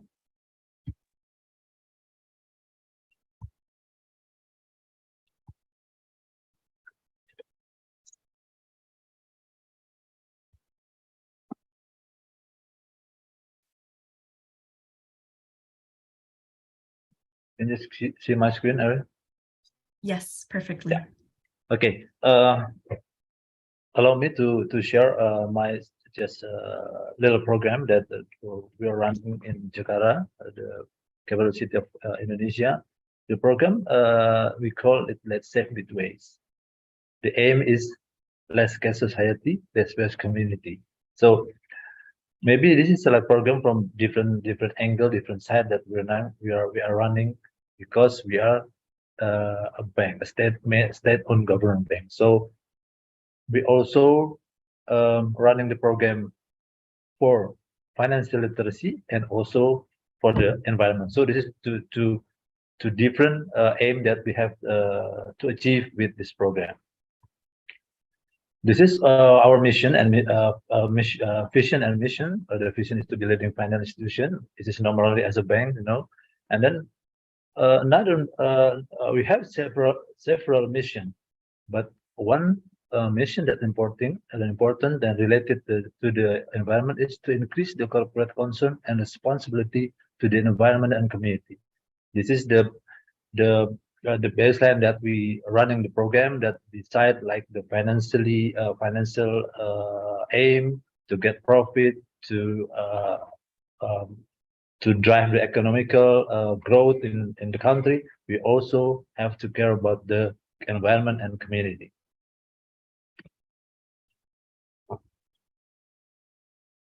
We are running the program under the call name BNI Go Green. So this is like a green activity. All the green activity in our bank is under the name of the BNI Go Green. So one of the program that we are running is Let's Save with Waste. Yeah, this is the cooperation, all the stakeholders. This is from BNI, and then also the West Bank, the school and community, and also the local government. The project is to drive the green attitude, green lifestyle to better environment, and then to switch the paradigm of about the waste, how to manage the waste. Waste just not waste. Waste can be blessed. So the impact is we hope that we will drive the credit improvement of the numbers of the social entrepreneur, because the waste can also drive the circular economy. And then also new additional income for the people community, and also for the bank. We will increase the financial literacy. We are also with this program not only for the environment. We also try from this program is also increasing the number of customers. Yeah, from the waste program we also can increase our customers. So we said that for the environment subject, we also try to still achieve the financial subject. This is the program. The benefit from us as a bank is financial literacy, the number of West Bank as an agent, and also the number of customers, and also create the relationship all among the stakeholders, like the school, the community, the local government, and also the financial authority. The benefit for the West Bank is West Bank will connected to our system as an agent. So they have like a real-time transaction as a branch. So all the people will saving the waste to the West Bank is like just they deposit at the our branches. So it's the same flow, same mechanism, and also real-time online to connect to our system. And then from the people also, they will have real-time result. While they're collecting the waste, while they're converting the waste, they just deposit the waste into the West Bank. That already connected our agent. And then the plastic waste that they deposit to the West Bank will convert to the saving account. So the rupiah value of the plastic account they deposit to the West Bank will convert directly to the saving account. And then also all the community in the rural area and the villages will receive also the service transaction like they're visiting our branches. Collaboration is very important because this is synergized between all the stakeholders. As a buyer, we maybe several years ago we also collaborate with the Danone that produce the mineral water. They produce also the plastic waste. Also, they have obligation to take it back. So we try to make a pilot project with the Danone Aqua. So Danone Aqua is acting as a buyer from the West Bank. So once the people deposit all the plastic waste to the West Bank, and the West Bank will sell the plastic bag to the Danone Aqua as a buyer. This is one of the example. So this is the role of each of the stakeholders. As a bank, also we educate all the people about financial transaction, about the loyalty program, financial literacy through the West Bank. And then also we create the capacity building like the training, CSR program and others. And then from the partners like Danone Aquam, they also as a buyer, acting as a buyer. And also the West Bank is like a point of contact of the customer, each customer to deposit the West Bank. And the local government also, they provide the tools. They provide like the transportation to pick up the waste from the West Bank and something like that, and also another infrastructure in the east of the West Bank in the east regional area. So we hope from this program we will create the less trash or less waste community. And the key point is, first, the West Bank have to connect it to our agent, connected to our system, so they will provide the real-time service as a bank to each community that deposit all the value of the West Bank. And also the buyer. We need a buyer here to acting as a buyer, like a Danone Aqua, or maybe some of industry can take like the boxes, the or another waste that they can buy to recycling by themselves. This is how the flow it goes transaction. So the people collect the waste, the plastic waste, especially collect the plastic waste, and then they bring up to the West Bank, the sub West Bank in the maybe in the small community. The West Bank will measure the weight and then value the waste, and then the sub West Bank will deposit to the main West Bank. And then after that, the main West Bank will transfer all the waste that already valued by the sub West Bank to the sub West Bank. And then from the sub West Bank will transfer to the account all the people, all the community that already deposit on the sub West Bank. This is personal account, not joint account. So each people, it's housewife, is people, is student will have a specific account by themselves to collect the West Bank. And then this is on the right side is conversion flow. So once they bring the waste, and will calculate, deposit, and then do measure the weight, and then recording on the agent system, and then converting to the saving account. So we started from student because this is the younger generation. We want to educate them to make a saving habit from the younger ages, and then also to care about the environment from the younger ages. So we start with the student, we start from the school. This is the most easier for us to make education about the program, about the financial literacy, about the how to manage the waste, and then about how to make a healthy environment.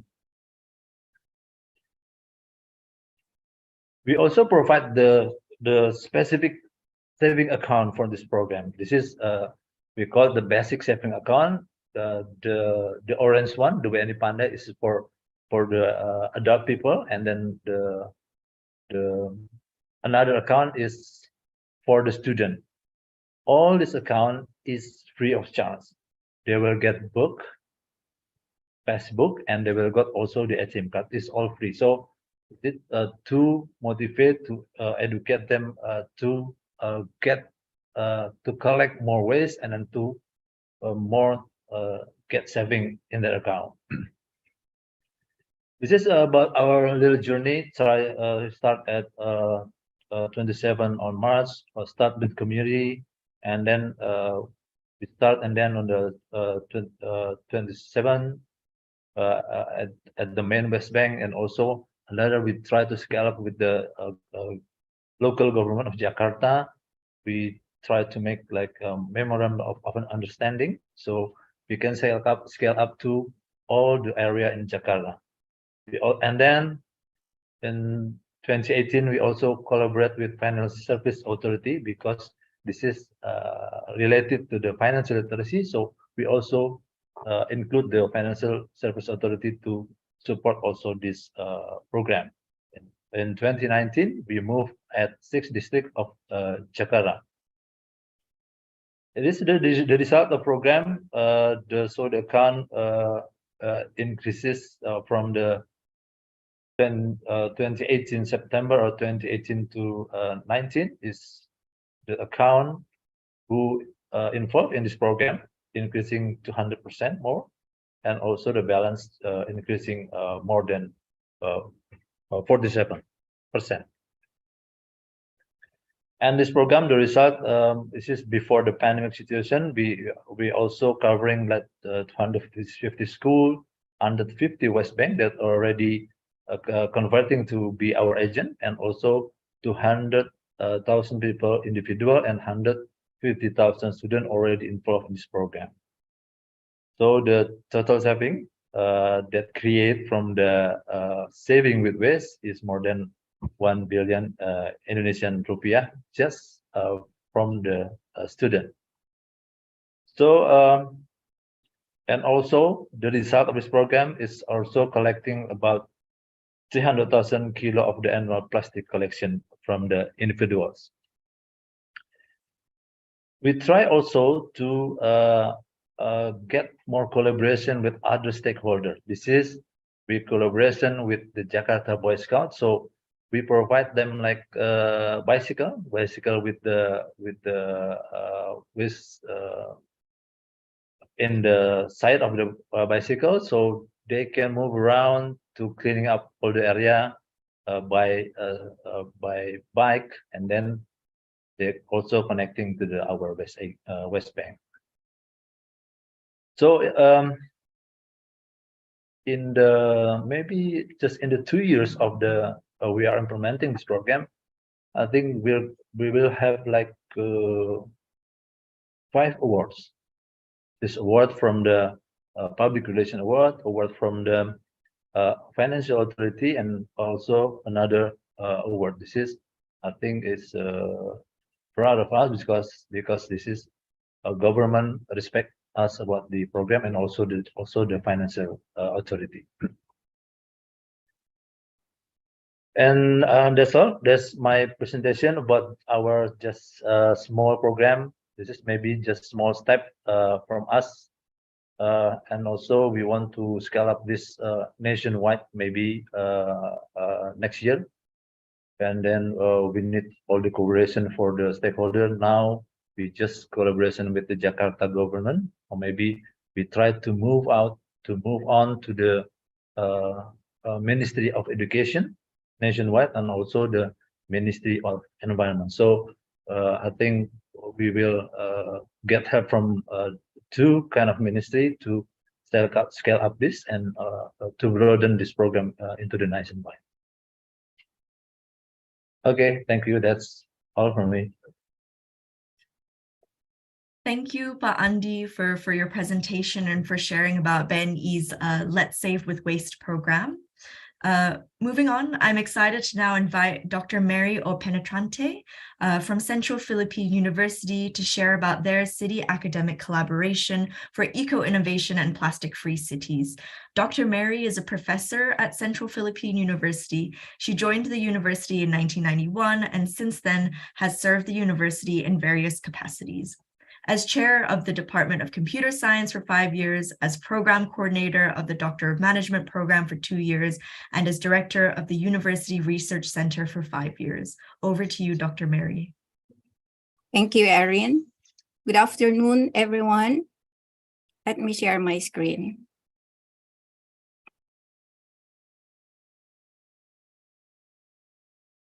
So I'd like to share with you the pilot project that we have implemented to address the plastic waste pollution in our city. In 2021, the Philippines was declared us the third largest contributor to plastic waste worldwide. About 2.7 million tons of waste generated, and 20% of these plastic waste end up in the oceans. We know that plastic pollution causes a lot of problems like social, environmental, and economic. And Iloilo City just recently experienced a problem on waste pollution, a very high waste pollution.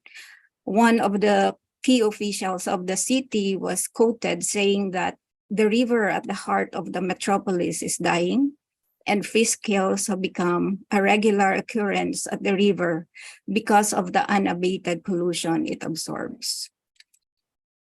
So our university partnered and collaborated with various stakeholders. The mission is to reduce plastic waste in Iloilo City through sustainable consumption, production, and waste management of plastics and its alternatives. So we piloted 5 eco-solution models in 13 barangays in the city. And this is under the Rethinking Plastic programs, which is supported by the German government, the European Union, and being implemented in the Philippines by GIZ and Expertise France under their Rethinking Plastics Circular Economy Solutions to Marine Litter program. At the local level, it was implemented by Central Philippine University in collaboration with various government agencies and other stakeholders.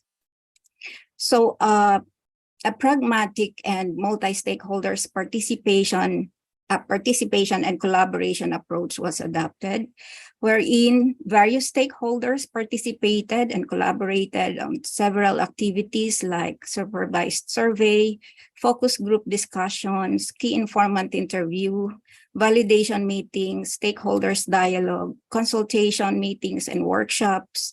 Also, we have the analysis of the value chain, assessment and planning workshops, business forum, capability building, as well as strategic planning with key offices, and sharing of best practices in various activities.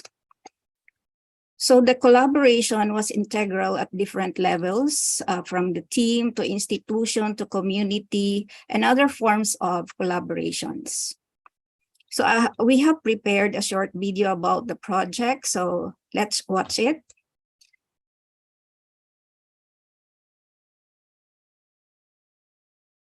Focused on the reduction of plastic waste in Iloilo City through sustainable consumption, production, and management of plastics and its alternatives. It was funded by the German Federal Ministry of Economic Cooperation and Development and co-funded by the European Union under the Rethinking Plastics Circular Economy Solutions to Marine Litter program. Various stakeholders were involved in this project, particularly the Iloilo City government, the Department of Trade and Industry, Department of Environment and Natural Resources, barangay officials, private sectors, and other stakeholders. Collaboration among the stakeholders include from situation analysis to the design and development of eco-solutions to implementation, monitoring, and evaluation. The project has 6 objectives, which we accomplished in May of 2022. First, we established the solid waste management baseline data, which we use to inform our succeeding activities. There were 383 households and establishments who served as respondents and participated in the supervised survey. Second, from the result of the baseline study, we used to design eco-solution models, which we implemented in 13 pilot barangays or pilot communities. We conducted focus group discussions and interviews with selected resource persons and barangay officials. We also conducted public forum and validation meetings. Third, we started testing alternatives to single-use plastics, focusing on locally produced raw materials, such as cassava. Fourth, we analyzed the recycling chain in the city from households and establishments to junk shops and aggregators up to the sanitary landfill. Fifth, we developed information, education, and communication materials which we use to inform the public about the solid waste management system being implemented in the city. We also developed audio-video presentations and solid waste management jingle, which we used in pilot barangays and in related events. Sixth, we initiated dialogue for a citywide implementation of the enhanced eco-solutions by presenting and discussing the results and recommendations to the City Solid Waste Management Board. We initiated discussions with 15 barangays who expressed their interest in replicating the solid waste management eco-solutions in their communities. We recorded a reduction of 10.6 metric tons per month of plastic waste in the city, and our projection shows that when these eco-solution models are replicated in the remaining 167 barangays in the city, we can achieve at least 87% plastic recovery, and that means lesser waste goes to our sanitary landfill and lesser plastic waste goes into the bodies of water. There were 39 eco-aides and MRF managers trained in waste segregation, processing, recording, and reporting. We provided jobs and sources of income to these 39 eco-aides and MRF managers through the implementation of solid waste management eco-solutions. Some of them recorded a monthly income of 12,000 pesos from the sale of recyclables. A Senro website and database are being developed, and we will use this as a platform for report submission from barangays to GSO office and sharing of information and best practices. We also revised the barangay ordinances to include the schedule of garbage collection, violations, penalties, fees, and charges. We organized junk shop owners and operators in the city and partnered them with barangays to enhance the recycling value chain in the city. We also identified 3 representatives of the junk shop operators to the City Solid Waste Management Board. There were about 4,000 households, 600 commercial, industrial, and institutional establishments, and 127 barangay officials who participated in this project. The important steps in the implementation of these projects are the following. The first is the identification of the support need of the local communities, and in this project, it is the provision of equipment and materials and capability building. Second, the reduction of barriers to behavioral change, and in this project, we provided the means of properly disposing of their waste. And the third is addressing their motivation to practice the desired behavioral change. And in this project, we provided an opportunity for them to earn extra income from the sale of recyclables. This was supported by the IEC campaign like audio, video presentations, and jingle, and the implementation of local ordinances. The major challenge when we implemented this project was the outbreak of the COVID-19 pandemic. It was the peak of the pandemic when we started the project, so mass gathering was restricted, no face-to-face activities, and at times, communities were in quarantine. This has significantly affected the timely implementation of activities. Second, the scheduling of activities was also a challenge since most of the local officials were busy with the vaccination. And then there was the holding of the national political election, where government activities are not allowed during the election campaign period, which lasted 3 months. Third, getting the buy-in of the barangay officials was also a challenge at some time when we identified the pilot barangays, but eventually we have overcome this through constant dialogue and sharing of information. The Rethinking Plastic project allowed us to contribute to a more regulated use of plastics and their alternatives in the city, having various groups of stakeholders become more responsible in using and disposing of their plastic waste and comply with public policies on solid waste management. The plastic waste generators, collectors, aggregators, and recycling operators have improved their chain efficiency and market capacities. Public-private partnerships are strengthened, and a data bank of best practices on waste management is established and available for replication. And eventually, we are expecting that problems on health and environmental pollution will be lessened.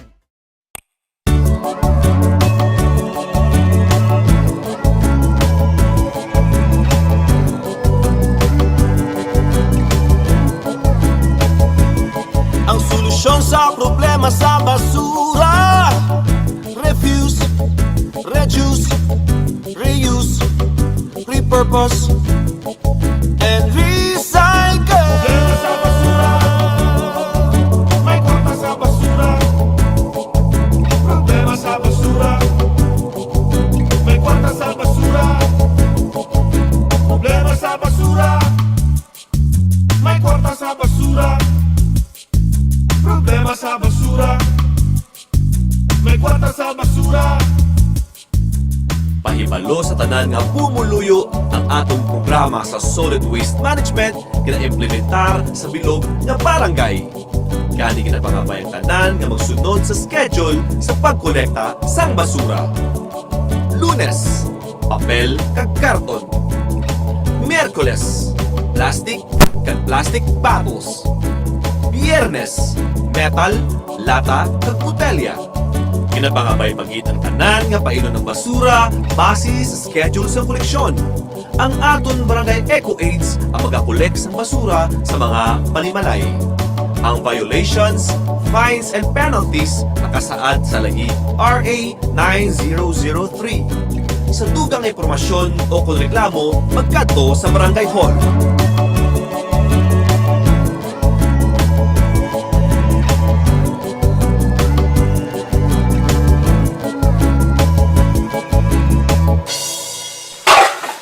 Salamat, binagbinago natin. I will continue my presentation. So the results of these collaborations include capacitating the 13 pilot barangays in implementing the eco-solution models. Also, we have recorded 7,756 households and 315 business establishments participating in this solid waste management initiative, and about 54 people trained in solid waste management supported by the project. And there are 16 entities with increased capacity to assess and address solid waste management issues. And most importantly, there were 54 number of persons with increased income as a result of project assistance. So the insight from this project, which I would like to spotlight, is that collaboration is really very important among various groups of stakeholders in addressing this plastic waste pollution. Because right now we're having a magnitude of pollution problems, and one or few sectors can hardly solve this. It requires coordinated initiatives from the local to the national and regional or even global levels, pulling resources and expertise together and prioritizing solutions with impactful results. By doing so, we can do more with limited resources and time. I would like to show you my contact details if you want to collaborate with us. Thank you very much. Thank you. Thank you very much, Dr. Mary, for your presentation and also for preparing that video for us. Before I move on to our final presenter, could I please ask you to kindly look at the chat box where one of my colleagues has prompted you all to fill out a feedback survey. Your thoughts, your comments, and your feedback on this event over the last 2 days is very, very much appreciated. Now, without further ado, I would like to introduce our final spotlight presenter of today, Winchester Lemon, President and CEO of Envirotech Waste Recycling, to share about his organization and how they upcycle plastic waste into necessities. Winchester is a mechanical engineer by training who has since used his skills for the greater good by reducing plastic waste and turning it into useful products such as pots, benches, and school chairs. A final reminder here that if you have any questions for any of the presenters so far and any questions during Winchester's presentation, please do place them in the Q&A function and we will get to them at the end of the sharings. Over to you, Winchester. Thank you, Erin. Good afternoon, ladies and gentlemen. I'd like to share my screen.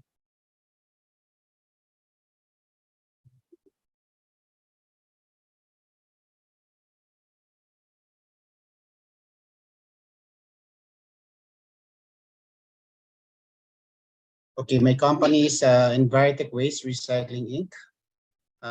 It was born in the year 2010. And it was established because it's my, well, everyone's duty to recycle all types of plastic waste. And that is our main objective, to recover the discarded plastics in the landfill and at the same time at source. So we want to be in a circular economy because what we aim is to reduce waste and avoid pollution. In 2015, the Philippines was ranked by the Ocean Conservancy and McKinsey Center for Business and Environment as the world's third biggest plastic polluter. Instead of waiting for landfills to clear out, Envirotech chooses to deal with the surplus of plastic waste by recycling. Here's the plastic situation in the Philippines. We have 2.7 million metric tons of plastic waste generated each year. And 70% of the Filipino population has no access to disposal facilities and sanitary landfills, causing waste to leak into the oceans. There are still 403 open dump sites and 108 controlled dump sites in the country.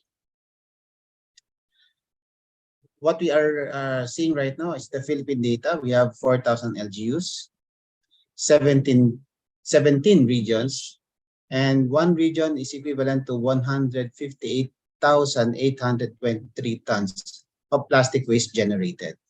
And we have around 5 facilities and going to, well, 6 facilities right now.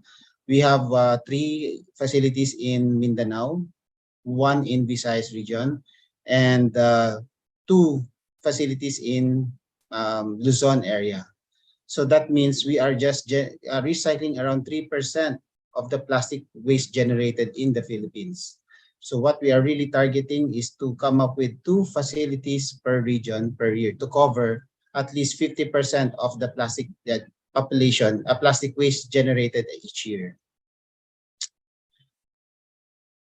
Our vision is to reduce the plastic waste by creating different facilities nationwide. And the school program right now is to capture the single-use plastics and turning them into armchairs. As you all know, the armchairs backlog here in the Philippines, when I started in 2010, is just around 1.8 million. Now it's the year 2022. So we have a big backlog of around 4.8 million school chairs. So that means we are not doing our jobs in supplying the armchairs here in the Philippines. This is why we are targeting the plastic waste to be converted into school chairs. And at the same time, we are saving the trees from being cut every year, because one tree that will be cut is equivalent to a school chair. So if we are going to replace them with our product, we can save the trees from being cut. And of course, our vision is really to collaborate with academia, companies, establishments, communities, as the first of the collection. We envision Envirotech to be the recycling company that promotes zero waste and develop clear environment in every city and municipality in the Philippines. This is to provide end-to-end solutions from solid waste materials, from LGUs, particularly in barangays, and help private companies achieve CSR or corporate social responsibility by providing a system which converts useful products out of single-use plastic waste. This is the simple diagram that we have right now. The LGUs will bale all the plastic materials, just like what we have in our diagram. And then what we do is really to haul or simply make the LGUs bring the plastic waste materials to our facility. And then from our facility, we are going to process them by shredding them into pieces. And once it's shredded already, we are going to melt them into a molten product. And then from there, we are going to make different products, whatever the customers or the client will need from us, in order for them to make it in a circular economy. These are the different products that we made so far. So from one of our company, it's under Coca-Cola bottling. We are mixing with 300 PET bottles and converting it into one school chair, just like what we have right now. It's a collaboration with them. We are the exclusive partner of Coca-Cola in the Philippines, and we are collecting it nationwide. We started here in Mindanao, and then in Visayas region, going to our Luzon area. So far, we collected around 50 to 100 tons of bottles and then turning them into useful products. And the second one is all the discarded foil packs. These are the small packs that are being distributed in sari-sari stores or small stores here in the Philippines. And we also accept them. And I think we are the biggest collector of the foil packaging material because nobody wants to recycle them. So the multi-layer plastic is being mixed with other materials as well. And we will convert them into tables and other products as well. For our latest achievement, we are able to produce a 28 square meter house made from 95% single-use plastics. And these plastic waste, if we are not going to use them, then it's just going to be left out in the landfill or as marine litter as well. And eventually it will become marine litter or microplastics. And to continue our engagement with other companies and other academe, we made also a bike multipurpose lane in one of established cities in Metro Manila. And also we made fencing. Another one for BGC, we made also trash bins for them.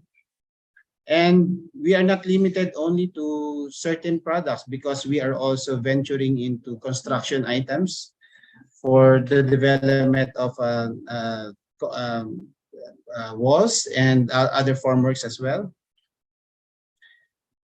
And for the last one, we also made for Shell stations and other gas stations as well. So the challenges that we incurred are really goes down to lack of drop-off facilities because right now, like I said, we only have 7 facilities right now, and we encourage everyone to sort and somehow put them in one place because I believe if we are going to educate a lot of communities to be able to take them out from the sea and take them out from the landfill, we will be able to control it, and at the same time, we will be able to recycle all of them and turn them into useful items. And of course, from the last presidency, we were able to introduce our system. And so far, we are still waiting for the new government to support, because if not for the government, it will be hard for us to be able to enter into communities and have them secure the contracts that will be delivered to us. And like I said, we need the education of disposing, because some of the students right now don't know how to dispose their plastic waste material. All they know is just to throw it in a garbage bin, and then that's it for them. But if we are going to educate them and tell them that the one that you are disposing right now, the candy wrappers, if you collect around 10,000 candy wrappers, you can already convert it into one school share. And if you are disposing a Coca-Cola bottle or any plastic bottle for that matter, you are going to collect 300 bottles of that, and you are going to make around one lounging chair already, and so on and so forth. So if you are now in a packaging company, just give us at least around 2,100 sando bags for that matter. We can make also one school share. So that's how we can educate everyone, because if we can identify what is the problem at source, then we can also make different components, different items for that matter.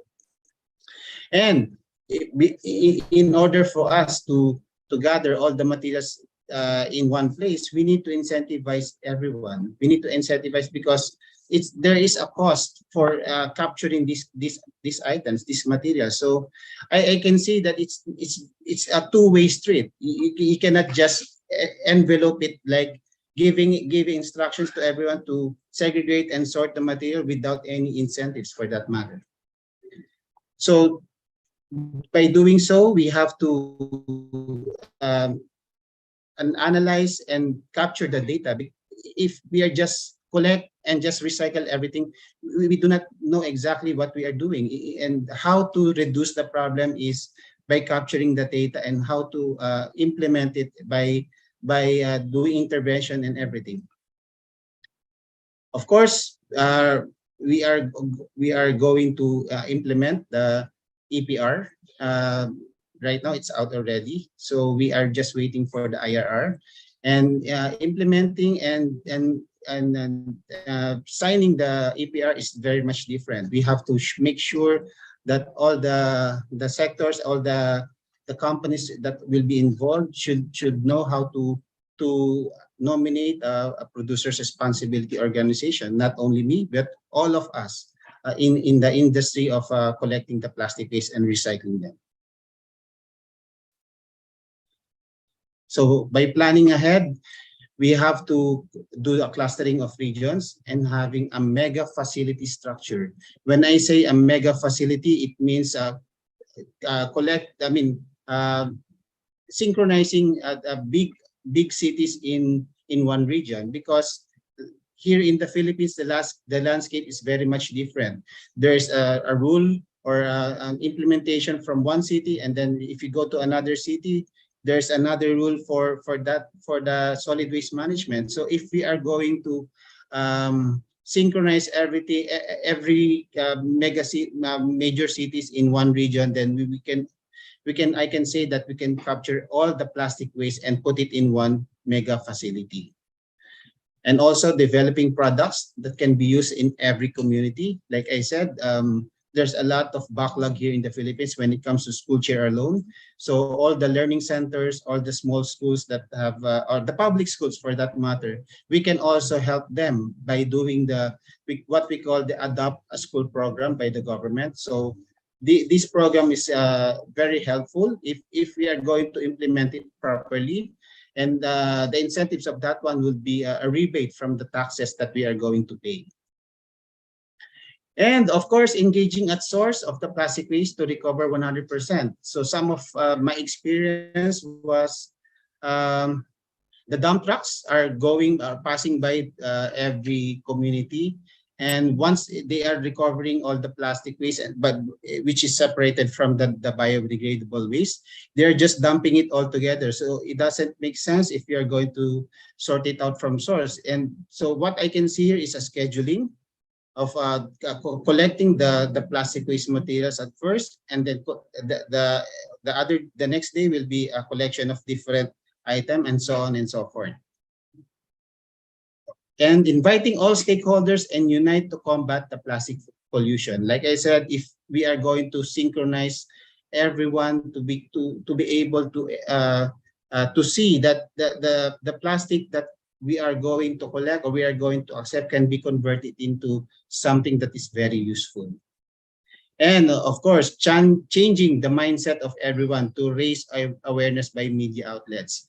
We all know that the plastic waste right now is an eyesore, and sometimes all the companies are being tagged as the biggest polluter in the country. Well, in fact, I can see that the plastic is not the enemy of our generation. It means that the plastic can be used in a very special way, and what we need to do after that is to discipline ourselves on how to dispose it properly, and making sure that when we dispose it, it will be turned over to different recycling facilities.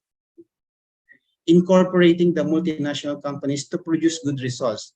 I am engaged with a lot of multinational companies right now, and I can see the synergy between the two of us. I mean, the companies that I'm engaged with, I see that they are really leaning towards the recycling companies, because they want to make sure that what they produce will be turned into a different, will turn over to companies that can be recycled them into different items as well.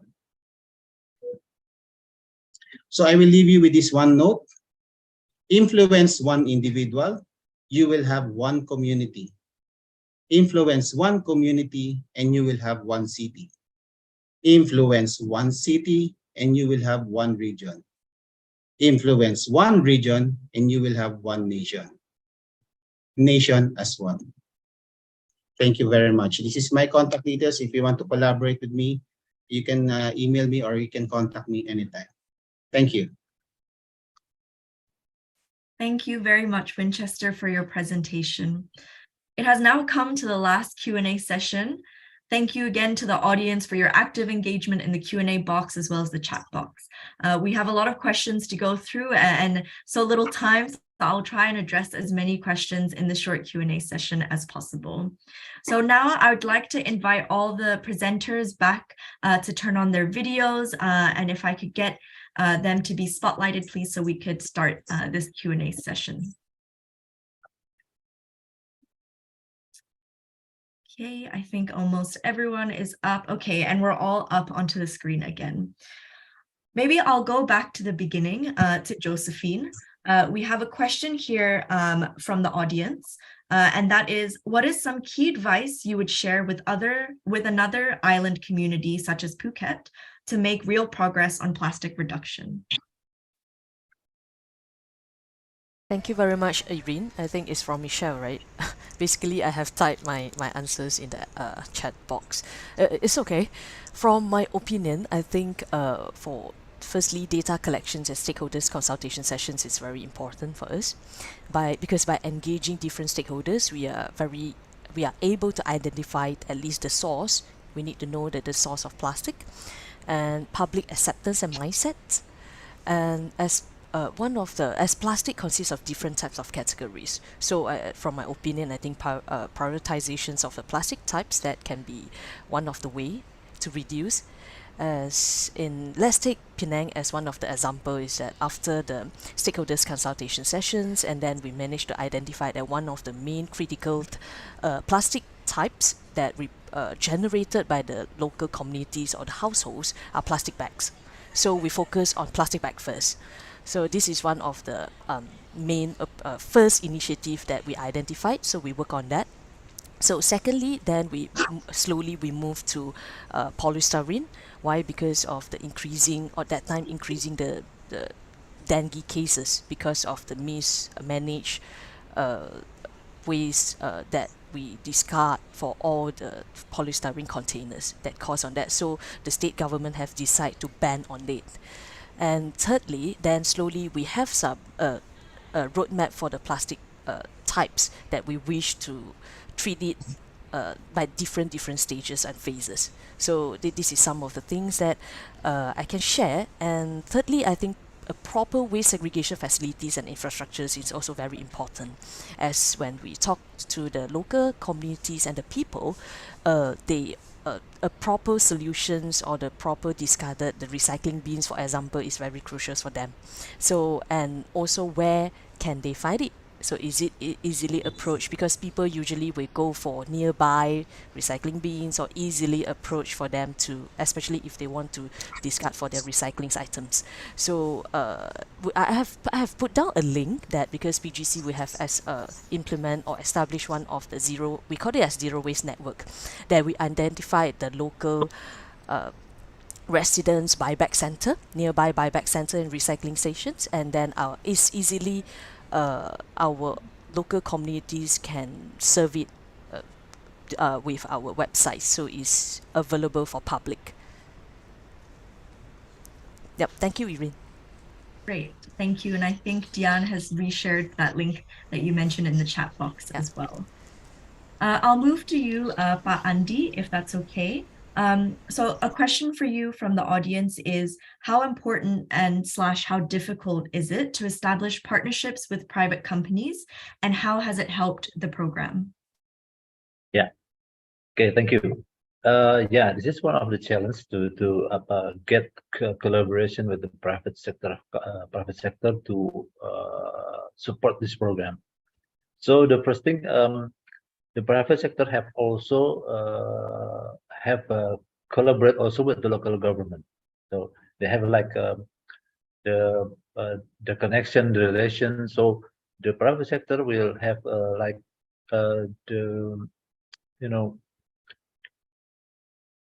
because this is related to the saving account. Yeah, this program is also related to the saving account for the participant who save with base. So this is not, we have to the fixed a waste exchange rate. This may be weird. We have to have a fixed exchange rate maybe for certain periods. So all the participants, including the private sector, will support this program because they have certainty of the prices. This is very important because our program is also drive to for the community, the school is drive to the saving account, the habit of the saving account. So they need the fixed exchange rate of the waste. So this is also important to the private sector to collaborate because they have a certain fund to expand for this program. I think that's it. Thank you, Pa Andi. I'll move to you, Dr. Mary. So Dr. Mary, a question for you from the audience is, the general idea of academics is around research. However, CPU has gone into execution, which is great. Is this scalable, for example, for adoption by other institutions? And how much of a part does the city government play in the process? Yeah, part of the university's function is really to help communities, not only on research, but in developing and enhancing what it is there in communities. And very important is the strong collaboration among stakeholders, particularly among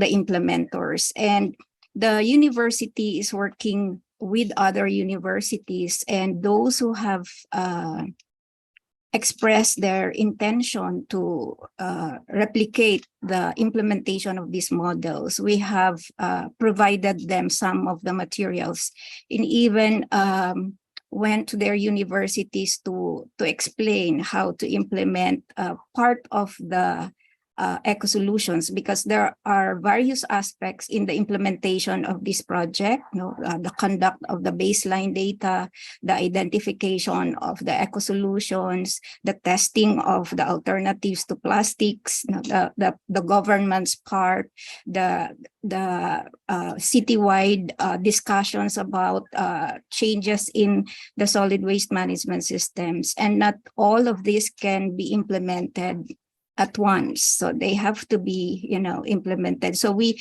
provided some materials to universities who give us the intention, and we also presented these results to other organizations and institutions and government agencies, and we are ready to provide materials and support in upscaling the implementation of these eco-solutions. As to the question, I think what was the part of the government, right? Yeah. From the very start, the local government, as well as the Department of Trade and the Department of Environment, were really part of the conceptualization of the eco-solutions up to the design and implementation, and even in the monitoring of the results. So we really worked together because each of us have, we have our own resources, and we have our own mandate on what type of support we can provide to the barangays or communities. So I think not only because we're talking about collaboration, but really, in my opinion, collaboration is a very critical aspect in implementing this type of project at the community level. Thank you, Dr. Mary. I'm just conscious of the time here as well, so I think I'll wrap up with one final question for Win. So Win, a member of the audience has asked, as your target consumers organizations, how do you get them to choose your products over others? Sorry, again, how do I choose? So as your target consumers organizations, how do you get them to choose your products over other products? Oh, okay. We have a wide variety of products right now, and we do not choose these ourselves. We make the community and the companies choose their own products, whatever the requirement is. And at the same time, whatever product that they choose, we are going to explain to them how many plastic waste that can be generated from it, and at the same time, what could be the longevity of the product, and if the product will be broken, if we can replace it at a smaller version or smaller rate, and it has a lot of advantages as well. Thank you so much, Winchester. Unfortunately, we were running a little bit short on time, but I can see, as Josephine mentioned as well, if you speakers are still around, you can engage in the Q&A chat box as well and respond to some of the questions on there. Again, a big thank you to the audience for sending in your questions, and of course to our presenters, Josephine, Pa Andy, Dr. Mary, and Winchester, for your time today in sharing about your solutions and your organizations. Before I let you go, could you please stay here for a moment and smile for a quick photo opportunity in 3, 2, and 1. And one more, 3, 2, and 1. Okay, perfect. Thank you so much. Thank you all for your presentations and for your time today to be part of this event. As we move into our final segment of today, I would like to hand it over to Kamala Ernest, Project Coordinator at Sea Circular, to share with us a summary of key outcomes from the Sea of Solutions 2022. Over to you, Kamala. All right. Thank you very much, Erin, and greetings again from Bangkok. Dear participants, distinguished speakers, panelists, providers of spotlighted circular solutions, my dear colleagues and friends. I'm happy to see many familiar faces and supporters of Sea of Solutions this year, yet again, and thank you so much for being with us for the closing session of Sea of Solutions. I am sure you will agree with me that we had such a rich exchange of information, experiences, and knowledge over 2 days.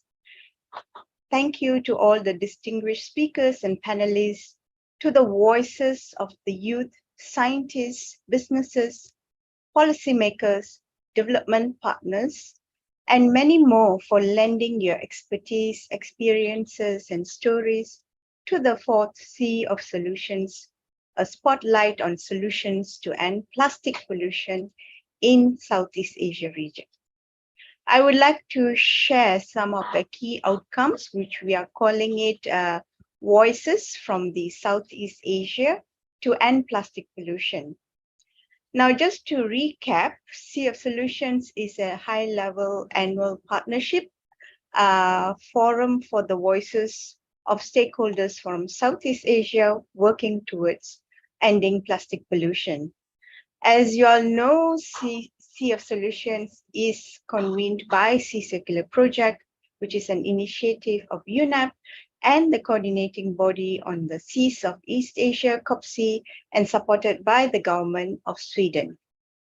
So let me just read the 5 key action points that we have summarized today over taking into account the deliberations over the last 2 days.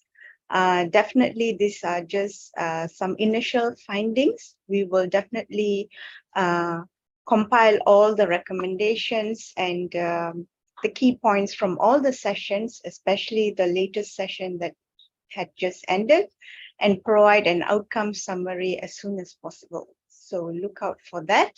But for now, here are the 5 key action points from the Sea of Solutions of 2022. So the first action point is we need to work together to beat plastic pollution at its source. Working with all stakeholders is indispensable to building a global deal that enables a circular plastic economy. Only through collective action can we supercharge ambition, scale existing solutions, and design new ones to beat plastic pollution.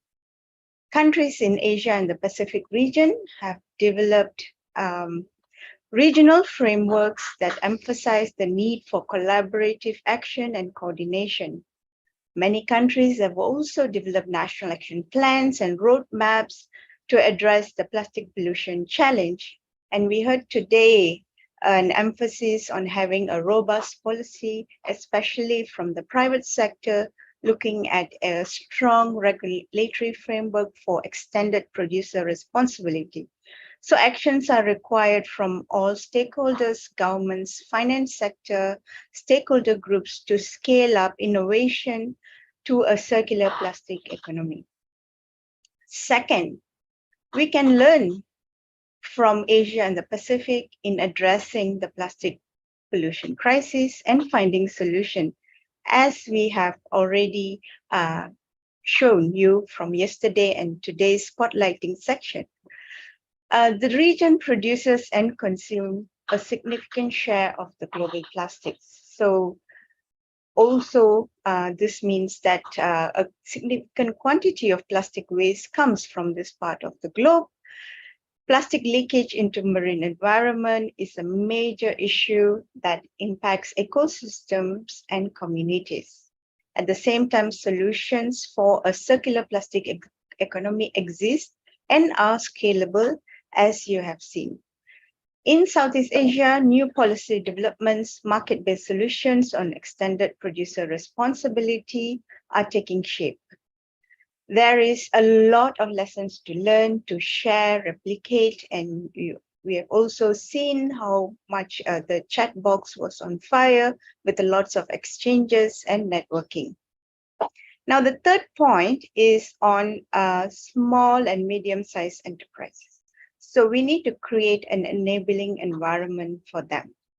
Circularity across the plastic value chain creates space for new business models at all stages of the value chain. These range from eliminating hazardous and unnecessary plastics to designing plastic products to be circular, from circulating plastic products and materials to managing non-recyclable plastics sustainably. SMEs often work closely with local communities. They are agile in designing and adapting circular business models to create business opportunities where they didn't exist.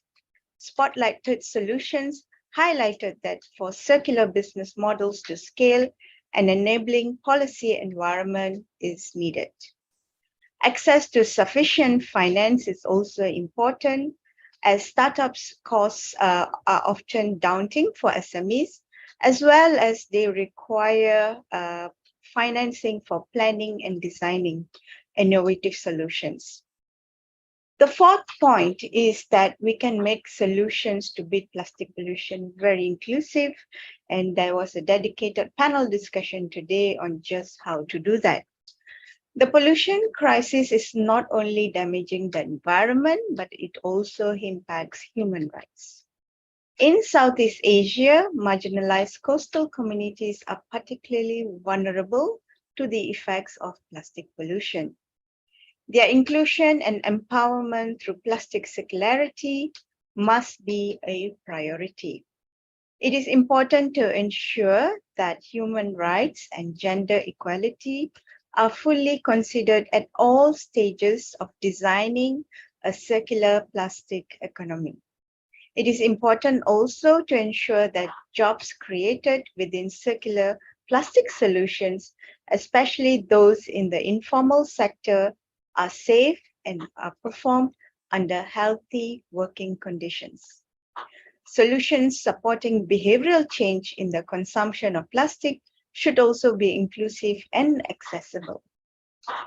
Last but not least, the fifth point is we can develop a viable circular plastic solution by leveraging innovation. So innovation is central to creating economic value while reducing the use of virgin plastics. Through innovation, it is possible to rethink and redesign the full life cycle of plastics. A range of innovation solutions exist that work to close the loop of plastics value chain with locally applicable and scalable collection, recycling, and remanufacturing methods. In addition to downstream solutions, it's important to leverage innovation upstream the plastic value chain to develop and scale solutions that focus on circular design, plastic avoidance, and plastic substitution, ensuring financing for new technologies and innovation that reduce plastic consumption and plastic dependence is essential. Here you go, participants. So now is the time for a decisive action to end plastic pollution. So that's the 5 points that has come out. And as I said, we will develop this further and share with all our participants. Before I hand over to Erin, I wish to take this opportunity to thank my dear colleagues at UNEP Asia Pacific Office, and a special thanks to the Sea Circular team, Vincent, Natalie, Habiba, Karthik, Chisa, and Maria, as well as both Isabel Lewis, the Deputy Regional Director, and Ms. Dechen Sering, the Regional Director of UNEP Asia Pacific Office, for their support, guidance, and leadership. Also acknowledging the entire team from EB Impact, the event partners of Sea of Solutions 2022. Thank you very much, and over to you, Erin. Thank you very much, Kamala, for giving us a summary overview of the last 2 days and, of course, importantly, sharing the key action points needed going forward. It is my pleasure now to invite Anna Maria Altorp, Head of the Development Cooperation Section at the Embassy of Sweden in Bangkok, to give us a sharing around the key messages of Sea of Solutions 2022. Over to you, Anna Maria. Thank you, Erin, and excellencies, distinguished speakers, panelists, spotlighted circular solutions, and participants. I'm honored to deliver the key messages at the Sea of Solutions 2022, the largest networking event in Asia and the Pacific for circularity in plastic value chain, where a wide range of stakeholders come together towards solving plastic pollution. For the last 2 days, we have had the opportunity to listen to inspiring and impactful circular plastic solutions and knowledgeable speakers.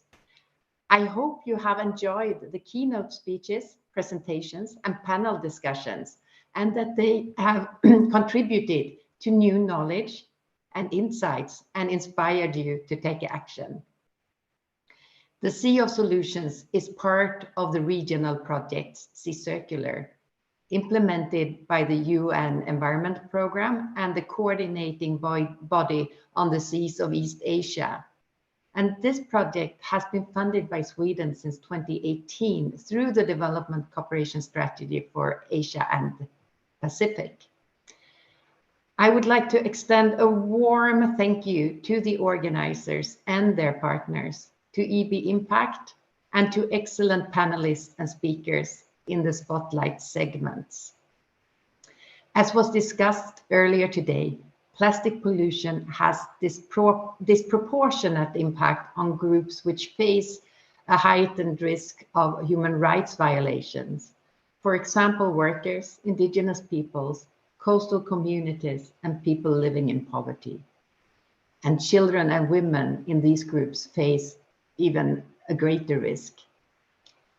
Not only present, but future generations will be affected by the current pollution if this is not reversed. So together we have to ensure that solutions tackling plastic pollution are inclusive and that human rights and gender equality are a prerequisite in designing a circular plastic economy. On 28th of July this year, the UN General Assembly declared that everyone on the planet has a right to a healthy environment. And the historic resolution at the UN Environment Assembly earlier this year sent a clear message on global consensus that marine litter and plastic pollution must be tackled urgently and that we have no more time to waste. In the last 2 days, we have come across 12 impactful solutions to this crisis, many of them led by small and medium-sized enterprises. These solutions are promoting actions around a number of areas: plastic avoidance and alternative solutions design, expanding life cycle by reducing plastic usage at design and consumption stages, and removal and better recycling initiatives to allow new post-consumer applications. Now we need these practical solutions to be taken forward. The panel discussions have given a clear and strong message that the solutions to these crises rely on the actions and collaboration of different stakeholders: government, businesses, private sectors, small and medium-sized enterprises, development actors, informal sector actors, civil society, consumers, and many more. I do want to reiterate that the transition to circularity demands impactful solutions across the plastic value chain.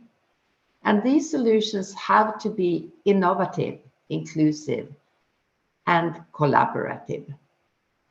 As we are all aware, the circular plastics economy does not only mean recycling materials at the end of life cycle, but also eliminating the production of products which can be considered as avoidable, unnecessary, or problematic. Also designing products for reuse and ensuring their effective reuse and removing hazardous additives in plastic products. This is good for human health and facilitates bringing plastic waste back into plastic production. For these reasons, it is important to acknowledge stakeholders in the whole plastic value chain and their key role in addressing plastic waste both upstream to avoid the use of plastic and downstream through sorting and recycling. The first meeting of the Intergovernmental Negotiating Committee in Uruguay next week will set the primary expectations of the internationally legally binding instrument in 2024.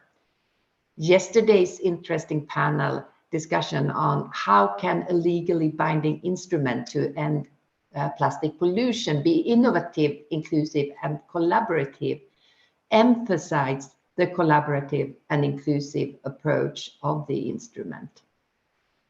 Plastic pollution is affecting every one of us and violating a number of human rights.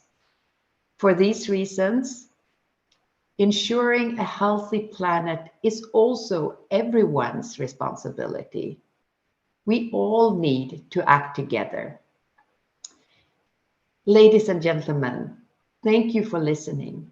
And again, a warm thanks to the UN Environment Programme and the coordinating body on the seas of East Asia for organizing this timely event.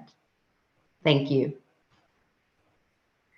Thank you very much, Anna Maria, for your time and for highlighting the key messages of this event. Our last speaker of the day is joining us again to close off Sea of Solutions 2022. It is my pleasure to invite back Ms. Dechen Sering, Director of the Asia and the Pacific Office of the UN Environment Programme, back to the screen. Over to you, Dechen. Thank you very much, Erin. Ms. Anna Maria Alter, Head of Development Cooperation at the Embassy of Sweden in Thailand, distinguished speakers, panelists, providers of spotlighted circular solutions, and participants. Thank you for joining us at Sea of Solutions 2022 and for sharing your initiatives, ideas for change over the last 2 days. The interaction, virtual networking have enriched our collective knowledge about the issues at the heart of addressing the plastic pollution crises. We have seen that solutions are within reach in our region. To the solutions providers, we deeply appreciate your thought leadership, your commitment, and your inspiring solutions that aim to make our planet, our home, a better place to live. A special thanks to our partners and the government of Sweden for making this fourth Sea of Solutions event possible under the Regional Sea Circular project. I would like to thank and acknowledge the hard work of the Sea Circular team and the support provided by UNEP colleagues in organizing this event, as well as the excellent partnership with EB Impact. And a big thank you to all of you for engaging in vibrant discussions here in this virtual event space and on social media. This year's Sea of Solutions attracted 1,000 participants from the region and around the world, including consumers, businesses, civil society, academia, governments, and development partners. Over the past days, we saw a rich exchange of information, experience, and knowledge, and we shone the spotlight on 12 solutions that are harnessing the power of innovation, inclusion, and collaboration to tackle plastic pollution in this region. We even had a unique opportunity to hear from change makers themselves. We have seen that Southeast Asia and the wider region have the potential to scale solutions and form an integral part of global efforts to stem the plastic pollution tide we face. Importantly, the solutions we've learned about over the past days are proof positive that action is possible at every part of the plastic life cycle. The solutions demonstrate how we can avoid plastic pollution, plastic alternatives for packaging food, water, and items we use in our daily lives. They've shown how critical it is to ensure that plastic is treated as a resource that should not be wasted and should be kept out of the environment. They've highlighted the importance of energizing individuals and communities through incentives to be part of solutions that contribute to circularity. and they've emphasized that no one can be left behind in the transition to a new plastics economy. A new plastics economy means new jobs, new materials, new products. The solutions shared help light the path forward, which is encouraging and empowering. We will share the outcomes of Sea of Solutions at the multi-stakeholder forum that will take place this weekend, and we will also provide inputs to the first meeting of the Intergovernmental Negotiating Committee that will begin its meetings in Uruguay on Monday. So please be assured that voices from this region will contribute to this global process and help chart a path for inclusive, collaborative, innovative action to address the full life cycle of plastics. We will use the positive momentum built and use this opportunity to engage with all stakeholders in this region and support countries toward fair, impactful action at national, regional, and global level. We note that private sector will continue to play a key role in closing the loop on plastic pollution through innovative solutions and market transformation. Once again, we thank the government of Sweden for its support of the Sea Circular project. Sea Circular has inspired market-based solutions along the plastic value chain, enabling policy support on marine plastic pollution and enriching stakeholders in the Southeast Asia region with awareness and knowledge on addressing plastic pollution. Thank you for being part of Sea of Solutions, and I urge you all to take forward the ideas and knowledge shared during this event and advance efforts towards our common goal of ending plastic pollution. We hope to continue to work with all of you and to welcome you to the 5th partnership event next year. Thank you. Thank you, Dechen, for your powerful closing remarks. Before I close the session and wrap up today's event, can I please ask our closing speakers, Kamala, Ana Maria, and Dechen, to turn your cameras back on for one last photo opportunity. Okay, I think we're all here. Okay, we'll smile in 3, 2, and 1. And one more time, 3, 2, and 1. Thank you very much. Thank you very much indeed. With that, our event has now come to a close. It has been such a great 2 days with everyone here, and we couldn't be more appreciative to you for attending, and of course, a big thank you to our distinguished speakers and panelists. We have many people and organizations to thank for the insightful 2 afternoons of presentations and dialogues. Thank you to all the spotlighted organizations for sharing about your work and solutions that contribute to the agenda of less plastic waste in Southeast Asia. Thank you to the coordinating body of Sea of Solutions, the UN Environment Programme, COBSEA, and Sea Circular, and thank you to our supporting partner, the Swedish International Development Corporation Agency. Before you leave, can you please fill out our feedback survey by scanning the QR code you see on the screen or by clicking the link that my colleagues have sent in the chat box. Once again, a very big thank you for joining us this afternoon and for yesterday's session as well, and we hope you enjoyed the event over the past 2 days. Enjoy your evening, and we hope to see you again. Thank you.